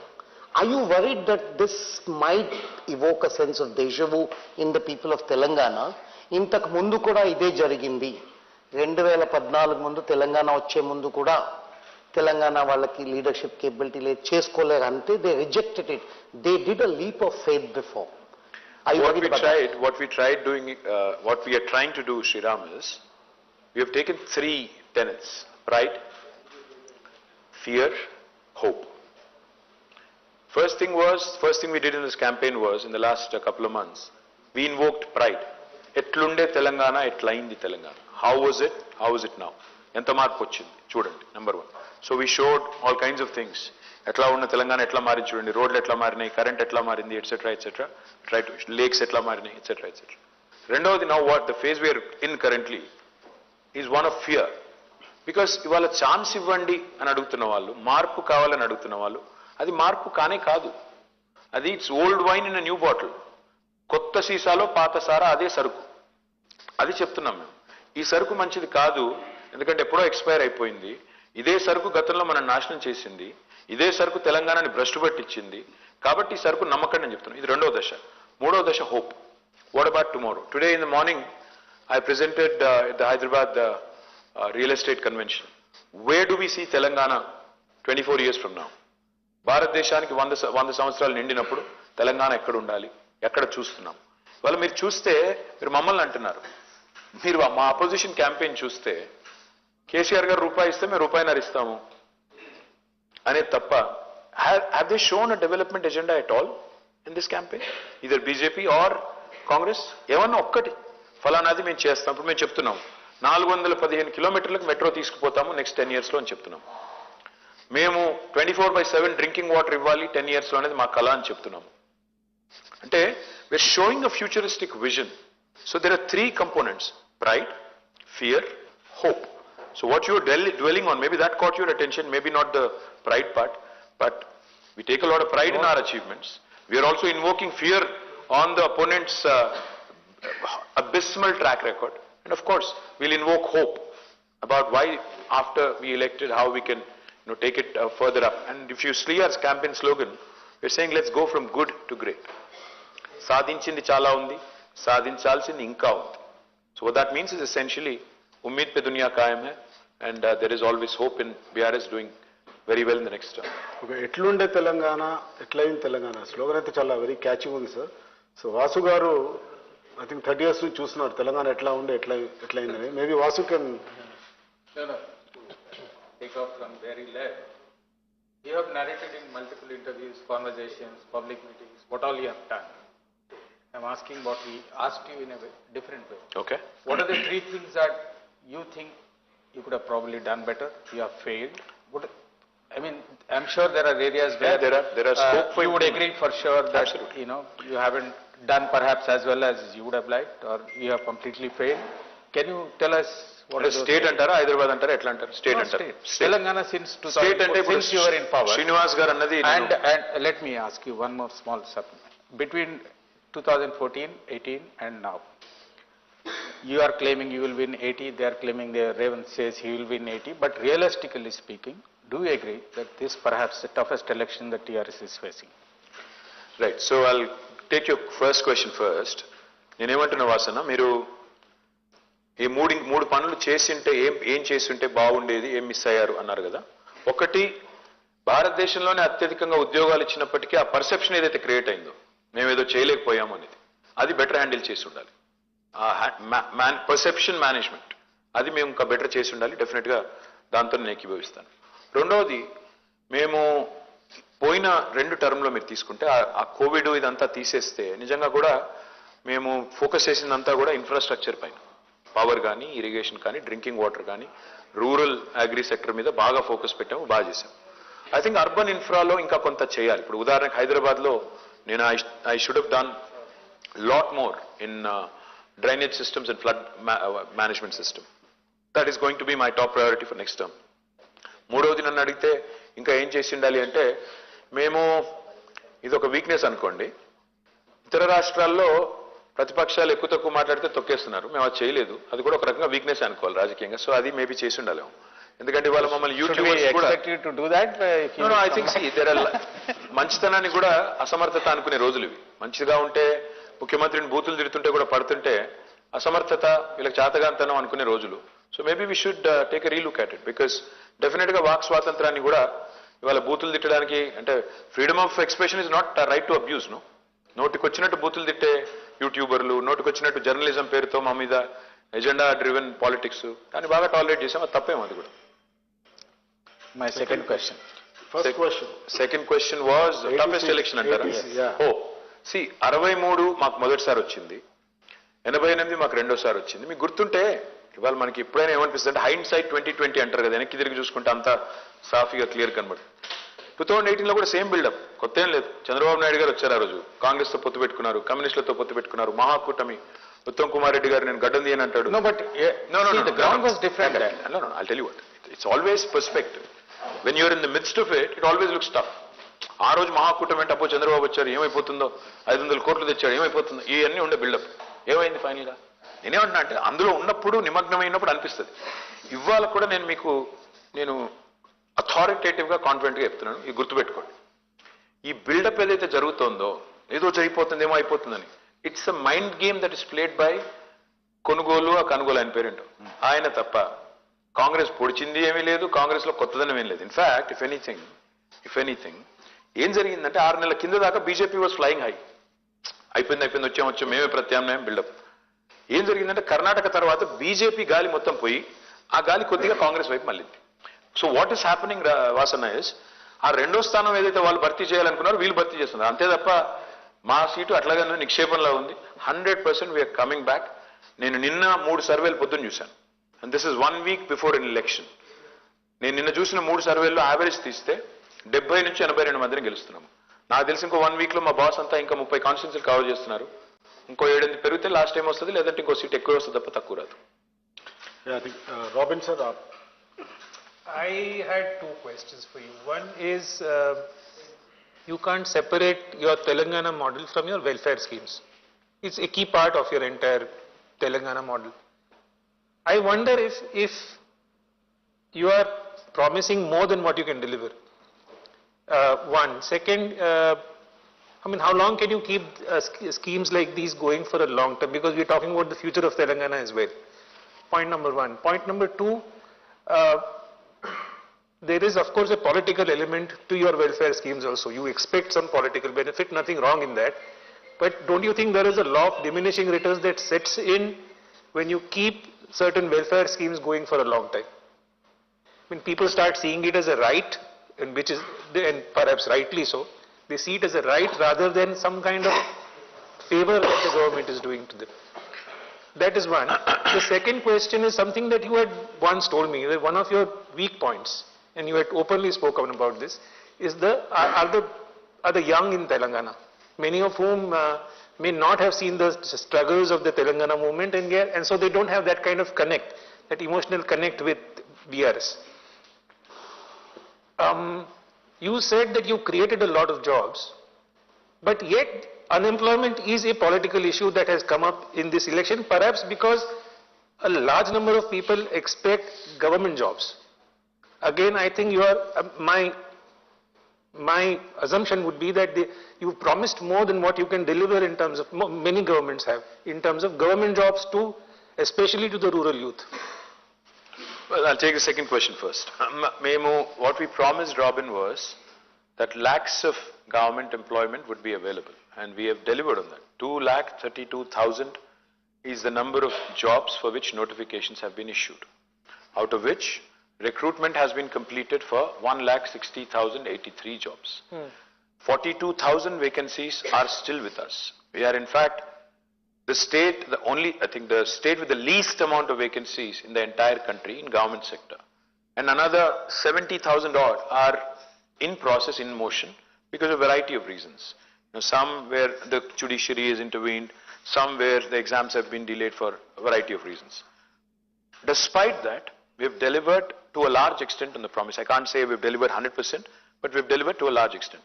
Yes, but there is perception that we have not done enough. I agree on that. And that's what I was saying when I agreed with Srinivas. Sorry if I repeated the question. No, that's all right. So that's exactly what I was saying when I told him that we could have managed that perception better. Maybe we could have stepped in slightly before and spoken and engaged with all these youngsters. That's the second part. Now on the private sector, the fact is we have probably delivered more jobs. I'm talking about sort of a pro rata population sort of basis, probably more than many other states in India, because we've been very progressive. We are looked at as one of the most dynamic states in the country, which is very, very pro-business, and very, very quick. So that way again, we have created number of avenues for youngsters who can come in and avail them. Again, maybe perception that other people, other state people are coming here and taking away the jobs, etc., which also has been created, is also true to an extent. Now going back to your first question about welfare schemes and how long can you go on, law of diminishing returns. Robin, why do we do welfare in the first place? This country where we sit, India, has seen some terrible things in the past. And Indiramma Rajyam is what my opponent says. Indiramma Rajyam is when Naxalism was ripe. Why? What was the reason for Naxalites to take up arms? क्यों? क्योंकि इतना गरीबी था, इतना लाचारी था, इतना बुरा हालत था, और कोई पानी नहीं था खेती के लिए. The situation was so bad that people actually had to resort because the social imbalance that got disturbed and people got distraught and they had to take up arms. Point I'm trying to make is, India today has the largest number of poor people on the planet. Whatever Modi would like us to believe. No, I don't question The fact is, I'm saying, after is that COVID, feasible? I'm coming to it. The fact is, we have more number of poor people on the planet than any other country. We have surpassed Nigeria. So, how do you take care of the poor and also at the same time, how do you grow the wealth? Our model has been one where we tried to do a balance, find balance of both. We ensured that the poor, the vulnerable are taken care of, their basic subsistence is taken care of. And so we started a number of programs. Now how long can you go on? I think once the upliftment starts happening, our ideologue, one of my favorite people, Professor Jayashankar told me once, he said there are 3 levels in the sociological evolution of a human being or an institution. First is self-sufficiency, second is self-respect, third is self-rule. So जब self-sufficiency हो जाएगा, next will come self-respect and then people will say, नहीं मुझे तुम्हारा ये नहीं चाहिए. There will come a time, don't worry, there will come a time. Don't undermine the intellect of a common man in India, that time will also come, don't worry about it. To carry forward what you said, see, we have been doing well on the economic parameters, as you mentioned, GSDP, etc. But when you take the social indicators, the Hindu, for example, carried a report 3 days back. You believe everything Hindu writes? No, it's based on data. Oh, no, he said no. No, I'm saying it's based on solid data provided by the state government, by the Niti Aayog and the Ministry of Family Health. There are 3 things there. One is infant mortality. It has come down drastically. No, let me point out. One is infant mortality, the other is girl-child education, and there is one more relating to health insurance, something like that. On all these parameters, we have either remained static. No, sorry. At least that's what the data suggests, or we have... Either you misrepresented or you misread, I can tell you. No. I'll tell you. Let me clarify. No. On the economic parameters, we are in the first 1 to 5, there is no doubt about it, but in this category, we are perhaps in the bottom half. Absolutely not. In fact, we are in the top 3. Kerala is ranked number 1, Tamil Nadu is ranked number 2, we are ranked number 3 on health parameters, and this is Niti Aayog's ranking. I can substantiate it in the next 5 minutes and give it to you. In fact, we are the state which has reduced infant mortality to the highest extent. In fact, let me also put it in context for you. We were ranked 11th when this new state came into being. On health, we were ranked 11th. Now we have risen to 3rd. And very soon we are going to be number 1. IMR has come down drastically, infant mortality rate. Maternal mortality rate has come down drastically. Institutional deliveries have increased from 31 to 62. So we are doing rather well on health. Please rest be assured. Yes, we are not doing as well on literacy. But there is a reason why the data is misleading. Because mana education etla chestamante, school education department okatundi, and then we have welfare departments. The number of Gurukul schools that we have set up, 1027 Gurukul schools. Unfortunately, the quantum of money we are investing there is not showing in the education numbers. So what they do is they'll calculate the education budget, not the welfare department budget which goes towards these Gurukul schools. So I can assure you, we'll be in the top 3 in both. It can be dovetailed, right? Unfortunately, that's not how Niti Aayog or other agencies work. So probably next time we have to sit with our planning department and do it. So since you're talking about Gurukul schools and how we have done, I think I should remind you of one great school. Surveil, and that's your school, I know. That's my school as well. That you have really done well. I think India's best schools, the best infrastructure you have created in the government sector, there's no doubt. Thank you for that. And maybe Undru Narasimha Rao garu will go, me question, sir. Sir. సిటీకి సంబంధించి ఒక ప్రశ్న అడుగుతాను. అయితే మొత్తం స్టేట్లో 3 కోట్లు ఉంటే ఇక్కడే 1 కోటి చిల్లర వాటర్స్ ఉన్నారు. మీరు వచ్చిన తర్వాత రోడ్ నెట్వర్క్ బాగా డెవలప్ అయింది, నో డౌట్ అందులో. కొన్ని నాలాల విస్తరణ, నెంబర్ 2 చెరువులు గొలుసు కట్టుగా చెరువులుగా చేయకపోవటం, నెంబర్ 3 మూసి అభివృద్ధి. ఈ 3 ఎందుకు చేయలేకపోయారు? అంటే సార్ ఆనెస్ట్లీ మీరు అన్నది కరెక్ట్. రోడ్లు బాగా చేశాము, కరెంటు బాగా చేశాము, తాగునీరు బాగా చేశాము, ఇంకా కొన్ని ఇన్ఫ్రాస్ట్రక్చర్ వనరులు కూడా చేశాము. మా ఏదన్నా చేయలేనిది నేను సరిగ్గా చేయందంటే అది కూడా స్టార్ట్ చేశాను. స్ట్రాటజిక్ నాలా డెవలప్మెంట్ ప్రోగ్రామ్ అని ఒక 1000 కోట్లు ఖర్చు పెట్టాం. కానీ హైదరాబాద్లోని నాలాలు ఆధునీకరించాలి, అన్ని చేయాలి అన్నప్పుడు దాదాపు 20,000 కోట్లు ఫ్లడ్ మేనేజ్మెంట్ సిస్టమ్ కానీ అదేవిధంగా డ్రైనేజ్ సిస్టమ్ కానీ చేయాలంటే 20,000 కోట్లు పడుతుంది. కానీ ఇంకొక ముఖ్యమైన పని చేశాను సార్ నేను. హైదరాబాద్ టుడే మనం ఒకటే ఒక్క నగరం భారతదేశంలో 100% సివరేజ్ ట్రీట్మెంట్ చేస్తున్న ఒకే ఒక్క నగరం హైదరాబాద్ ఈరోజు. అది కూడా గొప్ప అచీవ్మెంట్ అండి. ఎందుకంటే ఈ చెరువులు బాగుపడాలి అంటే ముందు చేయాల్సింది సివరేజ్ ట్రీట్మెంట్. 2000 MLDల సివరేజ్ ఉత్పత్తి అవుతుంది హైదరాబాద్లో ప్రతిరోజు. ఇవాళ 100% సివరేజ్ ట్రీట్మెంట్ చేస్తున్న ఒకే ఒక్క నగరం. కంపారిజన్ కోసం చెప్తున్నాను, బాంబే చేసేది కేవలం 9%, 9 మాత్రమే. 91% సముద్రంలోకి వదిలేస్తారు. హైదరాబాద్ 100% చేస్తుంది. సో నెక్స్ట్ టర్మ్ చేయాలనుకుంటుంది ఏంటంటే మూసి, అదేవిధంగా ఈ ఫ్లడ్ మేనేజ్మెంట్. అయితే ఎందుకు చేయలేకపోయారు? నిజంగా చెప్పాలి అంటే, ఆనెస్ట్గా చెప్పాలి అంటే, కోవిడ్ కనుక రాకపోయి ఉంటే 1000% చేసేవాళ్ళం. కోవిడ్ వల్ల 1,00,000 కోట్ల నష్టం వచ్చింది బడ్జెట్కి. వచ్చిన తర్వాత కోవిడ్ టైంలో సంక్షేమం ఆగకూడదు, రైతు బంధు ఆగకూడదు, ఆసరా ఆగకూడదు, కళ్యాణ లక్ష్మి ఆగకూడదు, ఆసరా పెన్షన్లు ఆగకూడదు. కాబట్టి ఇతర కార్యక్రమాలు చేసేదానికి మాకు టైం దొరకలేదు, స్పేస్ కూడా దొరకలేదు. ఇంకొక మాట ఏంటంటే, ఇక మా కేంద్ర ప్రభుత్వమే మా మెడ మీద కత్తే పెట్టింది. ఒక శత్రు దేశం మీద విధించిన ఆంక్షలు, ఆర్థిక ఆంక్షలు, ఎకనామిక్ శాంక్షన్స్ అంటారే, అంత స్థాయిలో మా మీద విధించి, నిన్న నిర్మలా గారు స్ట్రైట్గా చెప్పారు కదా, చాలా బాహాటంగా చాలా ఓపెన్గా చెప్పారు, వాళ్ళు మోటార్లకి మీటర్లు పెట్టలేదు కాబట్టి మేము ఇవ్వలేదు. అంటే అన్యాపదేశంగా వాళ్ళు ఆమె కాంగ్రెస్ను కూడా ఇరికిచ్చింది. రాజస్థాన్లో మీటర్లు పెట్టారు, రేపు ఇక్కడ కూడా పెడతారేమో కాంగ్రెస్ వాళ్ళు మోటార్లకు మీటర్లు, అది కూడా చూడాలి. కాబట్టి మేము ఈ అన్ని కారణాల వల్ల చేయలేకపోయాం. బట్ నెక్స్ట్ టైం తప్పకుండా చేస్తాం. అనుకుని చేయలేకపోయినా ఏమన్నా ఉన్నాయి సార్ సిటీకి సంబంధించి? అనుకుని చేయలేకపోయింది సిటీలో అంటారా? సిటీలో రక్షణ శాఖ భూములు ఇవ్వలేదండి. నాకు అది చాలా చాలా ఇష్టమైన సబ్జెక్టు, ఇంట్రెస్ట్ ఉన్న సబ్జెక్టు. ఆ 2 స్కైవేలు కట్టాలని ఉండింది. ఏది ప్యాట్నీ నుంచి కొంపల్లి దాకా, ఇటు జేబీఎస్ నుంచి జూబ్లీ బస్ స్టాండ్ నుంచి తూముకుంట దాకా. దాదాపు 10 సార్లు కలిశాను కేంద్ర మంత్రుల్ని, రక్షణ మంత్రుల్ని, ప్రధానమంత్రిని. లిటరలీ చెవిటివాడి ముందు శంఖం వదినట్టే అయింది. అసలు ఒప్పుకోలేదు, ఇవ్వలేదు. అదొకటి బాగా బలమైన కోరిక చేయాలని. మరి వచ్చే సంకీర్ణ ప్రభుత్వం వస్తే మా రోల్ ఉంటే ఈసారన్నా అవుతుందేమో అని ఆశించాలి. కనెక్టివిటీ గురించి మాట్లాడుతూ ఇప్పుడు సిలిండర్ 400 రూపాయలు అన్నారు మీరు. ఈ 400 రూపాయలు మేనిఫెస్టోలో పెట్టారు. 4 ఏళ్ల ముందే మీరు చేస్తుంటే మహిళల మీద ఇంకా ప్రభావం ఉండు అని మీరు ఏమైనా ఎప్పుడైనా భావించారా? అంటే ఏ అస్త్రం ఏ పటాకు ఎప్పుడు కావాలో అప్పుడు కావాలి కదా సార్. ఇప్పుడే కలిసి ఇప్పుడు మేమేం చెప్పాము, ఎందుకు దానికి లాజికల్గా చెప్పాము. మోడీ గారు ఆ రోజు ఏమన్నారు, 2014లో సిలిండర్ ధర బాగా పెరిగిపోయింది, మన్మోహన్ సింగ్ గారు కంట్రోల్ చేయలేకపోతున్నారు, సిలిండర్కి నమస్కారం పెట్టి నాకు గుద్దండి అన్నారు. అందరూ గుద్దారు. ఈయన వంగోబెట్టి అందరినీ గుద్దాడు. 400 1200 చేశాడు, 800 పెంచాడు. మేమేమంటున్నాం, ఆ పెరిగిన 800 మేము భరిస్తాం, 400కే ఆ రోజు ఉన్న రేటుకే ఇస్తామని చెప్తున్నాం. సరే ఎప్పుడో చేసింటే బాగుండేది అంటే బాగానే ఉండేది. కాకపోతే ఇప్పుడు సందర్భం వచ్చింది, డెఫినెట్గా చేస్తే బాగానే ఉంటుంది. ఇప్పటికైనా బెటర్ లేట్ దెన్ ఎవర్ అంటారు కదా, ఇప్పుడు చేద్దాం. నిరుద్యోగులు ఇప్పుడు 2.5 లక్షల ఉద్యోగాలు ఇచ్చామంటున్నారు. లేదండి, 1,60,083 పూర్తయింది. 2,32,000 ఉద్యోగాలకి నోటిఫికేషన్ ఇచ్చాం. 1,60,000 అని చాలా ఎక్కువ ఇచ్చినట్టే, అయినా కూడా ఇంతకు అసంతృప్తిగా ఉన్నారు వాళ్ళు. అదే చెప్తున్నాను, alignment of expectations and achievement. అంటే ఆశించింది ఇక్కడ ఉండి అచీవ్ చేసింది ఇక్కడ ఉన్నప్పుడు సహజంగా ఉంటుంది. అంటే భారతదేశంలో నిజంగా కూడా ఈ మాట కొద్ది చెప్పాలంటే 145 కోట్లండి మన జనాభా. కేంద్ర ప్రభుత్వంలో ఉన్న ఉద్యోగాల సంఖ్య మొత్తం ఎంత అంటే 59 లక్షలు, including arm forces, including railway మొత్తం కలిపితే. తెలంగాణలో ఎంత?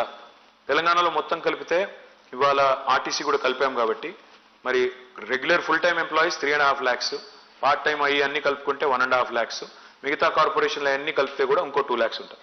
సో మొత్తం కలిపి 7.5 లక్షలు అప్రాక్సిమేట్, సబ్జెక్ట్ టు కరెక్షన్. మొత్తం జనాభా ఎంత? 4 కోట్లు. పర్సెంటేజ్ టర్మ్స్లో ఎంత ఉంటుంది గవర్నమెంట్ ఎంప్లాయ్మెంట్?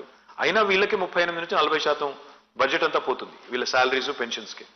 పాయింట్ ఏంటంటే ఇక్కడ ఫైన్ బ్యాలెన్స్ అనే స్ట్రైక్ చేయకపోతే జనాభాలో ఎంతమంది గవర్నమెంట్లోకి వస్తారు? ఇంకొక మాట ఇక్కడ చెప్పాలి సార్ మీరు. ఇవాళ రేపు ఉదయం చూశాను 40 లక్షల నిరుద్యోగుల ఆక్రోశం అది ఇదని.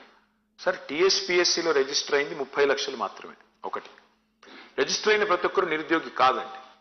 పార్ట్ టైం ఉద్యోగం చేస్తూ, ప్రైవేట్ ఉద్యోగం చేస్తూ, గవర్నమెంట్లో కూడా ఒక ఉద్యోగం చేస్తూ మరొక ఉద్యోగానికి అప్లై చేసుకునే వాళ్ళు కూడా ఉన్నారు. కాబట్టి రిజిస్టర్ అయిన ప్రతి ఒక్కరు నిరుద్యోగం తప్పు. మూడో పాయింట్, మేము గ్రూప్ 1 పెట్టాం. పెడితే మొదటిసారి వచ్చింది 3.5 లక్షలు, రెండోసారి కండక్ట్ చేస్తే వచ్చింది 2,30,000.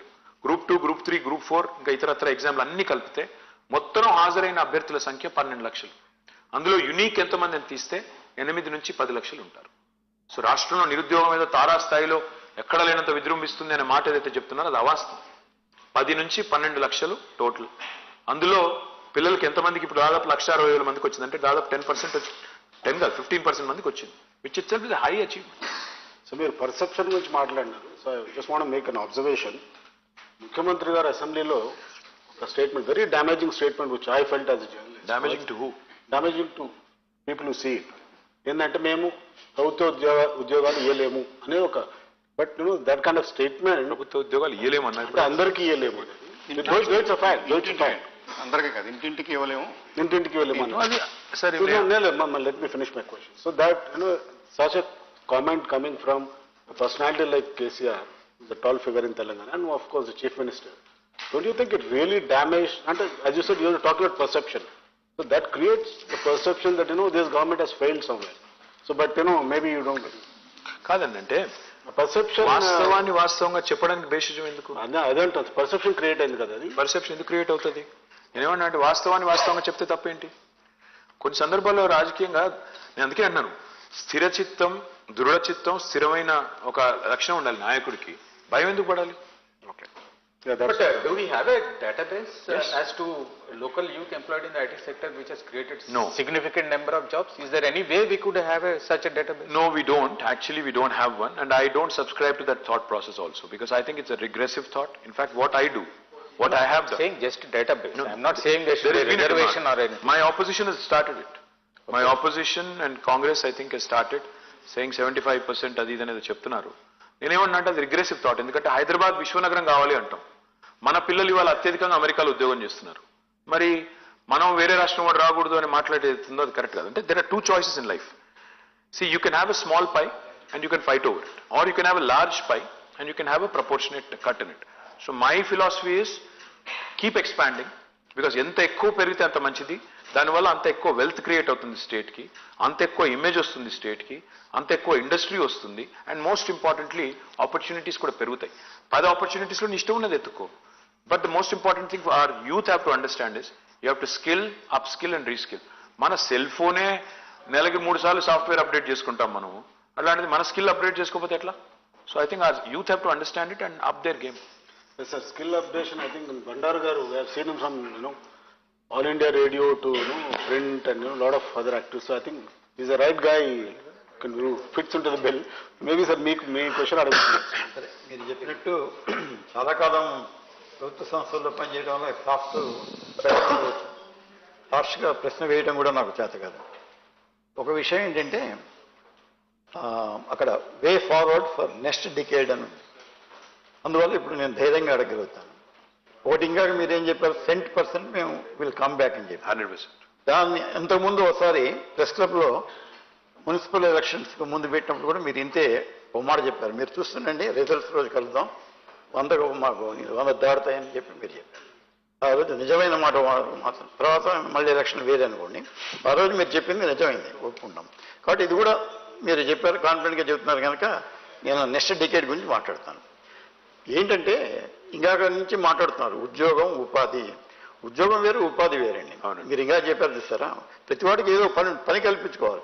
ఇవాళ మారిపోతుంది ప్రపంచం, ఎంత వేగంగా మారిపోతుందంటే శంభుని శిరంబంధుల నుంచి కింద పడుతుంది చూస్తారా గంగ, అంత స్పీడ్గా మారిపోతుంది ప్రపంచం.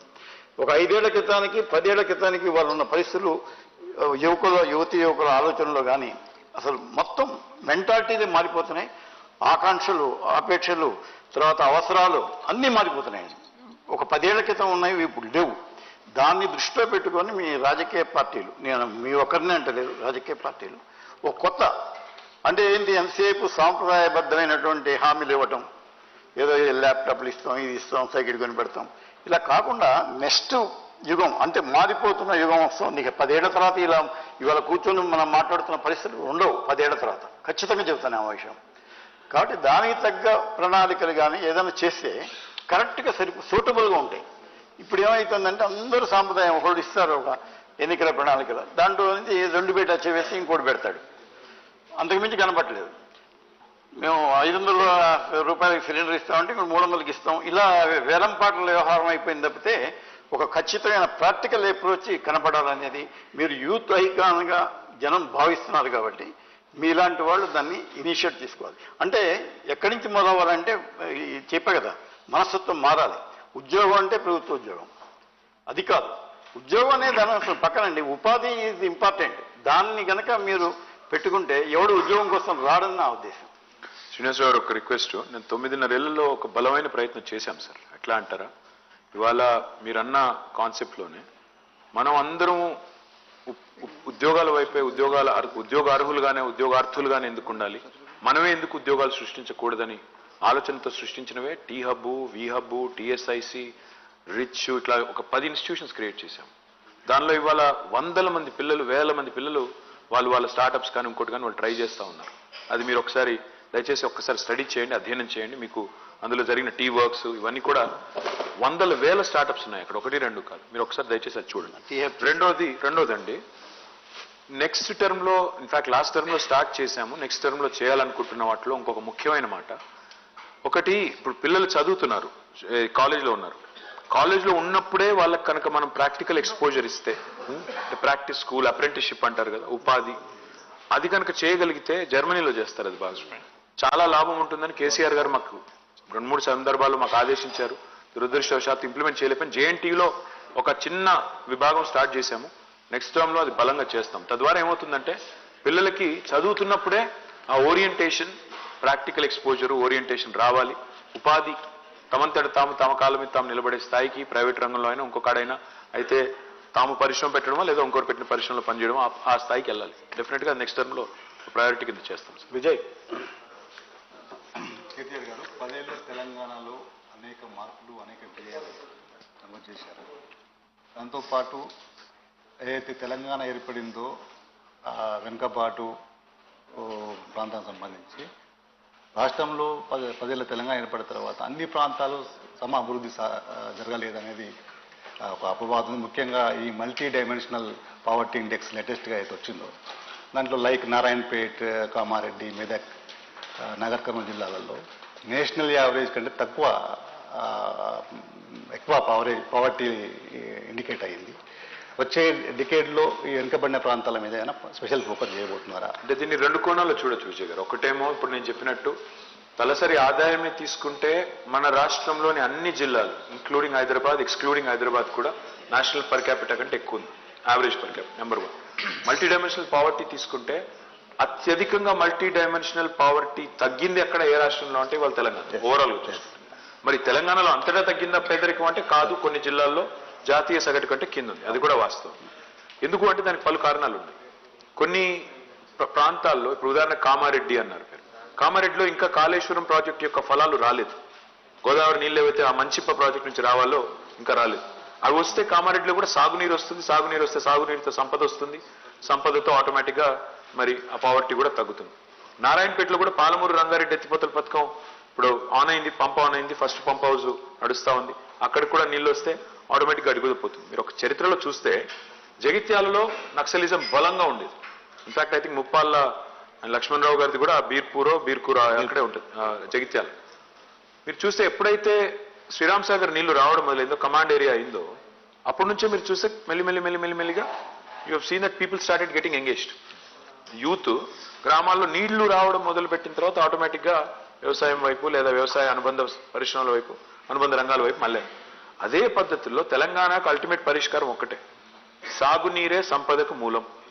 100% రూరల్ బ్యాక్గ్రౌండ్ తీసుకుంటే మాత్రం నారాయణపేట కావచ్చు, కామారెడ్డి కావచ్చు, మీరు చెప్పిన నాగర్ కర్నూలు కావచ్చు, పాలమూరు రంగారెడ్డి అండ్ కాళేశ్వరం, ఈ 2 సొల్యూషన్స్ పరిపూర్ణం అయిపోతే ఒక్కటంటే ఒక్క జిల్లా, ఒక్కటంటే ఒక్క నియోజకవర్గం కూడా మల్టీ డైమెన్షనల్ పావర్టీలో ఉండదు. ఆ ఇండెక్స్లోనే ఉండదు. అది వాస్తవం. ఇంకో కంటిన్యూషన్ ఏంటి సార్ అంటే ఈ ప్రాంతాలు సిరిసిల్ల, సిద్దిపేట, గజ్వేల్తో పోటీ పడలేక ఇన్ఫ్రాస్ట్రక్చర్లో కొంత నేను ఒకటి మాత్రం పార్షియాలిటీ ఉన్నదనేది ఒకటి ఒప్పుకుంటాను. ఏంటంటే ఇవాళ ఏ ప్రోగ్రాం పెట్టినా తెలంగాణలో యూనిఫామ్గానే తీసుకున్నాం నిజానికి. మిషన్ కాకతీయ అంతటా తీసాము, మిషన్ భగీరథ్ అంతటా చేసినాము, మార్కెట్లు కడితే అంతటా కట్టాము, రోడ్లు వేస్తే అంతటా చేసాము. అట్లా వివక్ష చూపెట్టలేదు. బట్ కొన్ని చోట్ల విఐపి కాన్స్టిట్యున్సీలో కొంత ఎక్కువ జరిగిండొచ్చు. కానీ మీరు ఒక రిక్వెస్ట్, మీరు కూడా ఏంటంటే మీడియాలో హరీష్ రావు గారు, నేను, కేసీఆర్ గారు ఉంటే కొద్దిగా ఎక్కువ స్పేస్ ఇచ్చి ఎక్కువ చూపెడతారు కాబట్టి అదో చిన్న బాధ. అంటే ఒక రకం మంచిది, ఒక రకం చెడ్డది అనుకోండి, మాకు ఐ కాంట్ కంప్లైంట్. నిజంగా ఇప్పుడు మీరు కావాలంటే వనపర్తి చూడండి, సూర్యాపేట చూడండి, బాన్స్వాడ చూడండి, ఆదిలాబాద్ చూడండి, నల్లగొండ చూడండి. నల్లగొండ మీ ఊరు కదా, నల్లగొండలోనే మీరు ఇన్ని రోజులు పనిచేశారు. అప్పుడు నల్లగొండ ఎట్లా మారింది? ఇవాళ నేను కరీంనగర్, నిజామాబాద్, మహబూబ్ నగర్, ఖమ్మం, ఒక్కటి కాదు ఏ పట్టణం అన్న తీసుకోండి తెలంగాణలో. అందుకే మేము ఆ క్యాంపెయిన్ లాంచ్ చేసింది. శ్రీరామ్ అడిగింది ఎట్లుండే తెలంగాణ, ఎట్లయింది తెలంగాణ, ఆయనకు ఉద్దేశం ఏంటంటే టు ఇన్వోక్ ప్రైడ్, ఎట్లా మారింది చూడు తెలంగాణ, ఎంత బాగా ఎదిగింది అని చెప్పడానికి. సో డెఫినెట్ గా ప్రోగ్రెస్ అంతటా ఉంది. విఐపి కాన్స్టిట్యున్సీలో ఒక రవ్వ ఎక్కువ ఉండొచ్చు, నేను కాదండి. శ్రీనివాస్ గారు నెక్స్ట్ క్వశ్చన్. ఆయన టీ కూడా దానిట్లేదు. మళ్ళీ పర్సెప్షన్స్ గురించి మాట్లాడుతున్నాం సార్. అది పర్సీవ్డ్ థింగ్సా, లేకపోతే వాళ్ళలో ఉండే అపోహలా, లేకపోతే నిజంగానే డెఫిషియన్సీ అనేది పక్కన పెడితే ఒక మేజర్ ఎలిమెంట్ ప్రజల్లో ఇవాళ కనిపిస్తున్న కొద్దిపాటి అసంతృప్తికి, కొద్దిపాటి ఎంతో వాట్ ఎవర్ ఇట్ ఈస్ మన 10 రోజులు తెలుస్తుంది, ఆ అసంతృప్తికి సంబంధించిన కీలకాన్ని మీరు గుర్తుపట్టలేదేమో అనిపిస్తుంది. ఏంటంటే తెలంగాణ ఓటరు అందరికీ అట్రిబ్యూట్ చేయట్లేదు, ఎవరైతే అసంతృప్తిగా ఉన్నారో వాళ్ళు ఓటరు చాలా హర్ట్ అయి ఉన్నాడు కొన్ని విషయాల్లో. నాట్ మీరు ఉద్యోగాలు ఇవ్వలేదని కాదు, ఉద్యోగాలు ఇవ్వని సిచ్యువేషన్ని మీరు హ్యాండిల్ చేసిన పద్ధతికి, వాళ్ళను ఖాతరు చేయని పద్ధతికి, లేదంటే కొన్ని విషయాల్లో ప్రభుత్వానికి ప్రజలకు మధ్య ఉండవలసినటువంటి అప్రోచ్ సరిగా లేకపోవటం వల్ల కొన్ని ప్రజలు ఏదైనా అడిగితే వెంటనే దాన్ని డినై చేస్తూ ఉండటం, ఇటువంటి ఒక యాటిట్యూడ్ వల్ల ప్రభుత్వం నుంచి ఉంచే ఒక యాటిట్యూడ్ వల్ల స్పెసిఫిక్ ఎగ్జాంపుల్ చెప్పండి. ఫర్ ఎగ్జాంపుల్ అండి, ఆడవాళ్లకు ప్రాతినిధ్యం ఉండాలి క్యాబినెట్లో అనేది ఫస్ట్ టర్మ్ అంతా కూడా దానికి ఎటువంటి ఇన్నిసార్లు ఎంతమంది నుంచి వచ్చినప్పటికీ దానికి ఏమీ రెస్పాన్స్ రాలేదు. కోర్టు చెప్పే వరకు కూడా మహిళా కమిషన్ అధ్యక్షురాలని కూడా నియమించలేదు కదా. తర్వాత కూడా వేరే పార్టీ నుంచి తీసుకొచ్చిన వాళ్ళని తీసుకొచ్చి మంత్రిని చేశారు. ఓకే, ఇటువంటి నిరుద్యోగ సమస్య వచ్చేటప్పుడు కూడా మీరు ఏదో ఒక చర్య తీసుకుని ఉండొచ్చు సింబాలిక్గా. అంటే పబ్లిక్ సర్వీస్ కమిషన్ మీదే యాక్షన్ తీసుకోవడం సాధ్యం కాకపోవచ్చు టెక్నికల్ రీజన్స్ వల్ల, కానీ మేము ఉన్నాం మీ వైపున, మేము వీఆర్ విత్ అన్ఎంప్లాయిడ్ అని చెప్పడానికి. అట్లా ప్రజల నుంచి ఏదైనా ఒక విషయం మీద డిమాండ్ వచ్చినప్పుడు దాన్ని ఓన్ చేసుకొని వాళ్ళ తరఫున మాట్లాడటం కాకుండా అదేదో ప్రత్యర్థిలో ప్రతిపక్షం వాళ్ళు చేస్తున్నట్టుగా, అట్లాగే ధర్నా చౌక్ విషయంలో కూడా చూసాం కదా, 100 రోజులు చేస్తే కానీ చివరికి ఆ సమస్య పరిష్కారం కాలేదు. ప్రజలు ఒక చోట ఆందోళన చేయడానికి ఒక ప్లేస్ కావాలంటే ఇటువంటి ఈ యాటిట్యూడ్ కూడా వల్ల ప్రజల్లో కొంత హర్ట్ ఫీలింగ్ ఉందేమో. అంటే నేను బలంగా నమ్మేది ఏంటంటే సార్, అల్టిమేట్గా 99.9% ప్రజలు తమ దైనందిన జీవితంలో ఎంత బిజీగా ఉంటారంటే యాటిట్యూడ్స్ లేకపోతే వ్యక్తులు వారి ప్రవర్తన వీటికంటే కూడా, ఇప్పుడు మీరు చెప్పిన ఒక ఫర్ ఎగ్జాంపుల్ అనుకున్నాం, మీరు అన్నారు కదా మహిళా కేబినెట్ మంత్రి మొదటి టర్మ్లో లేరు. వాస్తవం, మాకు మొదటిసారి 63 సీట్లు వచ్చాయి, గవర్నమెంట్ ఫామ్ చేశాము, ఆ టర్మ్ మొత్తం ఒక మహిళా మంత్రి లేరు. కానీ 88 సీట్లతో గెలిచాం రెండోసారి. ఇప్పుడు మహిళలు కూడా ఓట్లు వేశారు కదా. మీరు అన్నట్టు నిజంగానే ఎవరైనా హర్ట్ ఉంటే మరి ఆ ఓట్లు రాకూడదు, 25 సీట్లు పెరగకూడదు. నేను అనేది ఏంటంటే కొన్ని కృష్ణశాస్త్రి గారికి శ్రీశ్రీ గారికి తేడా ఉందంటండి. శ్రీశ్రీ గారేమో ప్రపంచం బాధ నా బాధ అనుకునేదంట, కృష్ణశాస్త్రి గారేమో నా బాధ ప్రపంచం బాధ అనుకునేదట. తెలంగాణలో కొంతమంది మేధావులు ఉన్నారు, వాళ్ళు ఏమనుకుంటారంటే మా బాధ ప్రపంచం బాధ, మాకు కేసీఆర్ కలవట్లేదు, మాకు కేసీఆర్ టైం ఇవ్వట్లేదు, కాబట్టి అదేదో అంతర్జాతీయ. నేనేమంటున్నాను మేధావులు కాదండి, మామూలు ఎమ్మెల్యేలు మంత్రులు. ఇప్పుడు నేను మీరు చెప్పిన కూడా కంప్లైంట్ చేశారు కదా. అంతే అండి, పార్టీలోంచి బయటకు పోయినాక అందరూ అదే మాట్లాడతారు. పార్టీలోంచి బయట పోయినాక ఏ పార్టీ మనిషి, ఇప్పుడు కాంగ్రెస్ నుంచి బయటకు వచ్చి మా పార్టీలోకి వచ్చిన వాళ్ళని అడగండి, కాంగ్రెస్ ని చాలా విమర్శలు చేస్తారు, మా పార్టీ నుంచి బయట పోయిన వాళ్ళు మాట్లాడతారు. నేనేమన్నానంటే వ్యక్తుల ప్రవర్తనలు, వ్యక్తుల అవి కంటే కూడా ప్రజలు చూసేది ఈ గవర్నమెంట్ నాకు పనికొచ్చే పనులు చేస్తుందా లేదా, what is it delivering. Government నుంచి ఎక్స్పెక్టేషన్ ఏముంటుంది శ్రీనివాస్ గారు? బేసిక్ ఇన్ఫ్రాస్ట్రక్చర్, రోడ్ వేసారా, మోరీ కట్టారా, నీళ్ళు ఇచ్చారా, మమ్మల్ని సవ్యంగా చూసుకుంటున్నారా, లా అండ్ ఆర్డర్ బాగా మెయింటైన్ చేస్తున్నారా, ఎనేబుల్ చేస్తున్నారా, ఓవరాల్ గా స్టేట్ ని బాగా నడుపుతున్నారా. అంతేగాని ఒకరు అంటారు ముఖ్యమంత్రి ఎందుకు కలవరు. ముఖ్యమంత్రిని కలవాల్సిన అవసరం 99.99% మందికి ఉండదండి. ఎందుకంటే 10 లక్షలు, దాదాపు 10 లక్షల మంది గవర్నమెంట్ ఎంప్లాయీస్ ఉండి పెన్షన్ కోసమో రేషన్ ఇక్కడ కొంతమంది ప్రజా దర్బార్లు నడిపారు, ఇప్పుడు కూడా నడుపుతున్నారు దేశంలో చాలా చోట్ల. నేనేమంటున్నానంటే ఒక సామాన్యుడు ఒక పెన్షన్ కోసమో రేషన్ కార్డు కోసం ముఖ్యమంత్రి దాకా వచ్చే పరిస్థితి వచ్చిందంటే వ్యవస్థ మొత్తం విఫలమైనట్టే లెక్క మధ్యలో ఉన్నది. మేమనేది ఏంటి, 29 లక్షల మందికి పెన్షన్లు ఇచ్చేది కాంగ్రెస్ ప్రభుత్వం. మా గవర్నమెంట్ వచ్చాక పెన్షన్ల సంఖ్య 46 లక్షలకు పెరిగింది, 17 లక్షలు పెరిగినాయి. సో ఇంకా ఏమైనా మిగిలి ఉంటే అవి కూడా వస్తాయి, కానీ ప్రాసెస్లో వస్తాయి ఆటోమేటిక్గా, దానికి ముఖ్యమంత్రిని కావాల్సిన పని లేదు. సో Appealing అవకాశం ఉండాలి కదా, అంటే అపీల్ అంటే అట్లా అది ముఖ్యమంత్రి దాకా పోవక్కర్లేదు కదా. There are so many layers in between. మీరు విఆర్ఏ ఉన్నారు, విఆర్ఓ గ్రామ స్థాయి నుంచి రాష్ట్ర స్థాయి దాకా ఇంత అధికారగణం, మంత్రులు, ఎమ్మెల్యేలు, కౌన్సిలర్లు, సర్పంచులు, 5 అంచెల ప్రభుత్వ వ్యవస్థ ఇన్ని పెట్టుకుని ఒక ముఖ్యమంత్రిని టార్గెట్ చేసి ఆయన 20 ముఖ్యమంత్రులు ఇచ్చారు కదండి టైం అంటే. అదే అది వ్యవస్థ వైఫల్యం అంటున్నాను నేను. అది తప్పు అన్నది. షో పుటప్ కోసం, నేను బిల్డప్ కోసం, నేను చాలా గొప్పవాడిని చెప్పుకోవడం కోసం ప్రజాస్వామికంగా ఎంతమంది కలుస్తారండి ముఖ్యమంత్రులు రోజుకి? 100 మందినా, 50 మందినా? అంటే 50 మందిని మరి అప్పుడు 8.5 కోట్ల రాష్ట్రం, 100 మందిని కలిస్తే దాని శాంపిల్ సైజ్ ఎంత? అది పెద్ద చాలా ప్రజాస్వామికం అనుకుంటే అట్లా సింబాలిక్ గా అదే అన్న సింబాలిజం, టోకెనిజమే చేయమంటే, డ్రామా చేయమంటే మేము కూడా చేస్తాం, అద్భుతంగా చేస్తాం. రక్తి కట్టించమంటే కట్టిస్తాం, కానీ దానివల్ల ఫలితం ఉందా? అల్టిమేట్ గా ఇవాళ 65 ఏళ్ళు మాకంటే ముందు పరిపాలించిన వాళ్ళు తాగునీటిలో ఎగ్జిక్యూట్ చేయలేపారు, తాగునీటి ఫ్లోరోసిస్ అనే సమస్యను పరిష్కారం చేయలేపారు శ్రీనివాసం. ఇవాళ మేము చేశాం. ఎందుకు? నిబద్ధతతో ఫోకస్డ్ గా ఫుల్ ఆన్ పని చేశాం కాబట్టి చేశాం. నిబద్ధతతో పనిచేశాం కాబట్టే ఇవాళ తెలంగాణకు సాగునీరు వచ్చింది. నిబద్ధతతో పనిచేశాం కాబట్టి తెలంగాణలో ఇంత సంపద సృష్టించబడింది. కాబట్టి మా ఫోకస్ ఏమో ఇంత ప్యాషనేట్ గా సంపాదించుకున్న ఈ స్టేట్ లో అసలు బేసిక్ ఇష్యూస్ ఏంటి, ప్రజలకు సంబంధించిన ఇష్యూస్ ఏంటి, జనబాహుల్యానికి ఎట్లా లాభం జరగాలని మేము చూసాం. సరే, అందులో కొంతమంది ప్రైడ్, ఈగో హర్ట్ అయ్యిండొచ్చు, నేను కాదనట్లేదు, కానీ అది పెద్ద అవరోధంగా మారుతుంది ఎన్నికల్లో అనుకు మాత్రం నేను అనుకోనండి. వాస్తవం. Sriram. So, when you meet people, when people meet you, common people, voters, they take a selfie with you. It will not help them in any way enhance their delivery. The truth is, more than the delivery you do, there's an emotional bond that gets attached. So how many people can you meet? Symbolism, tokenism cannot be about posturing, cannot just be about political dividends all the time, Sriram. Because end of the day, a chief minister or a minister or a legislator. See, people have forgotten the definition of MLA. MLA is a member of Legislative Assembly. He's supposed to be passing legislation. What are the MLAs doing in our country now? ఏం చేస్తున్నారు? వాళ్ళందరూ councillor చేయాల్సిన పని, సర్పంచ్ చేయాల్సిన పని కూడా చేస్తున్నారు. ప్రధానమంత్రులు కూడా పెన్షన్లు ఇచ్చుకుంటూ తిరిగితే నేనేమన్నా అంటే దట్స్ నాట్ రైట్. ఇప్పుడు ప్రధానమంత్రి గారు వెళ్ళి ప్రతి ఊర్లో జెండాలు ఊపుతున్నారు. అదో స్టేషన్ మాస్టర్ కూడా చేయొచ్చు, లేదా లోకల్ ఎంపీ కూడా చేయొచ్చు. షో పుటప్ కి, బిల్డప్ కి చేయాలనుకుంటే చాలా చేయొచ్చు Sriram. Our chief minister doesn't believe it. Yeah, fair. Yeah, Sriram, I think Minister Chala very cleverly has diverted this entire discussion onto development rather than politics. Which is good, no? Which is good, of course. But Yeah.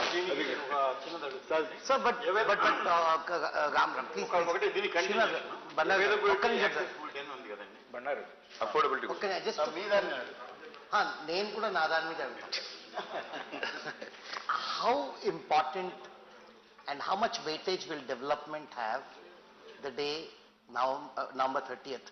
How much pride, how much a sense of fear, how much of pride, how much of hope do you I think it's very important. Good economics is good politics, Sriram. Good economics is always good politics. People are smarter than all of us politicians combined. ఎవరు అంత పిచ్చోళ్ళు కాదు. జేబులో ఉండే 100 రూపాయలు పారేసి కింద ఉండే చిల్లర రూపాయలు నేర్చుకునేటోళ్ళు ఎవరు లేరు. అంత పిచ్చోళ్ళు ఎవరు లేరు. ఇంత బాగా పనిచేస్తున్న గవర్నమెంట్ వదులుకొని రోడ్డు మీద ఏదో ఒక చిల్లర నాణం కనబడింది, దానికోసం ఆశపడితే ఇది పోతుంది, అది పోతుంది. People are very smart that way. And yes, I agree, battle between IQ and EQ తీసుకుంటే ఇంటెలిజెన్స్ కోషంటా, ఇమోషనల్ కోషంటా అంటే some times in India logic కంటే ఎక్కువ మ్యాజిక్కే నమ్ముతారు. కాకపోతే నాకున్న విశ్వాసం ఏంటంటే అల్టిమేట్గా ప్రజలు they can see through the design, see through the negative propaganda, see through lot of posturing, and eventually we'll pick the right party and right candidate. I think let's get into, from development, let's get into politics, because that is what is all about for the next 5 days and November 30th. And Sari, yeah, Narasimharao.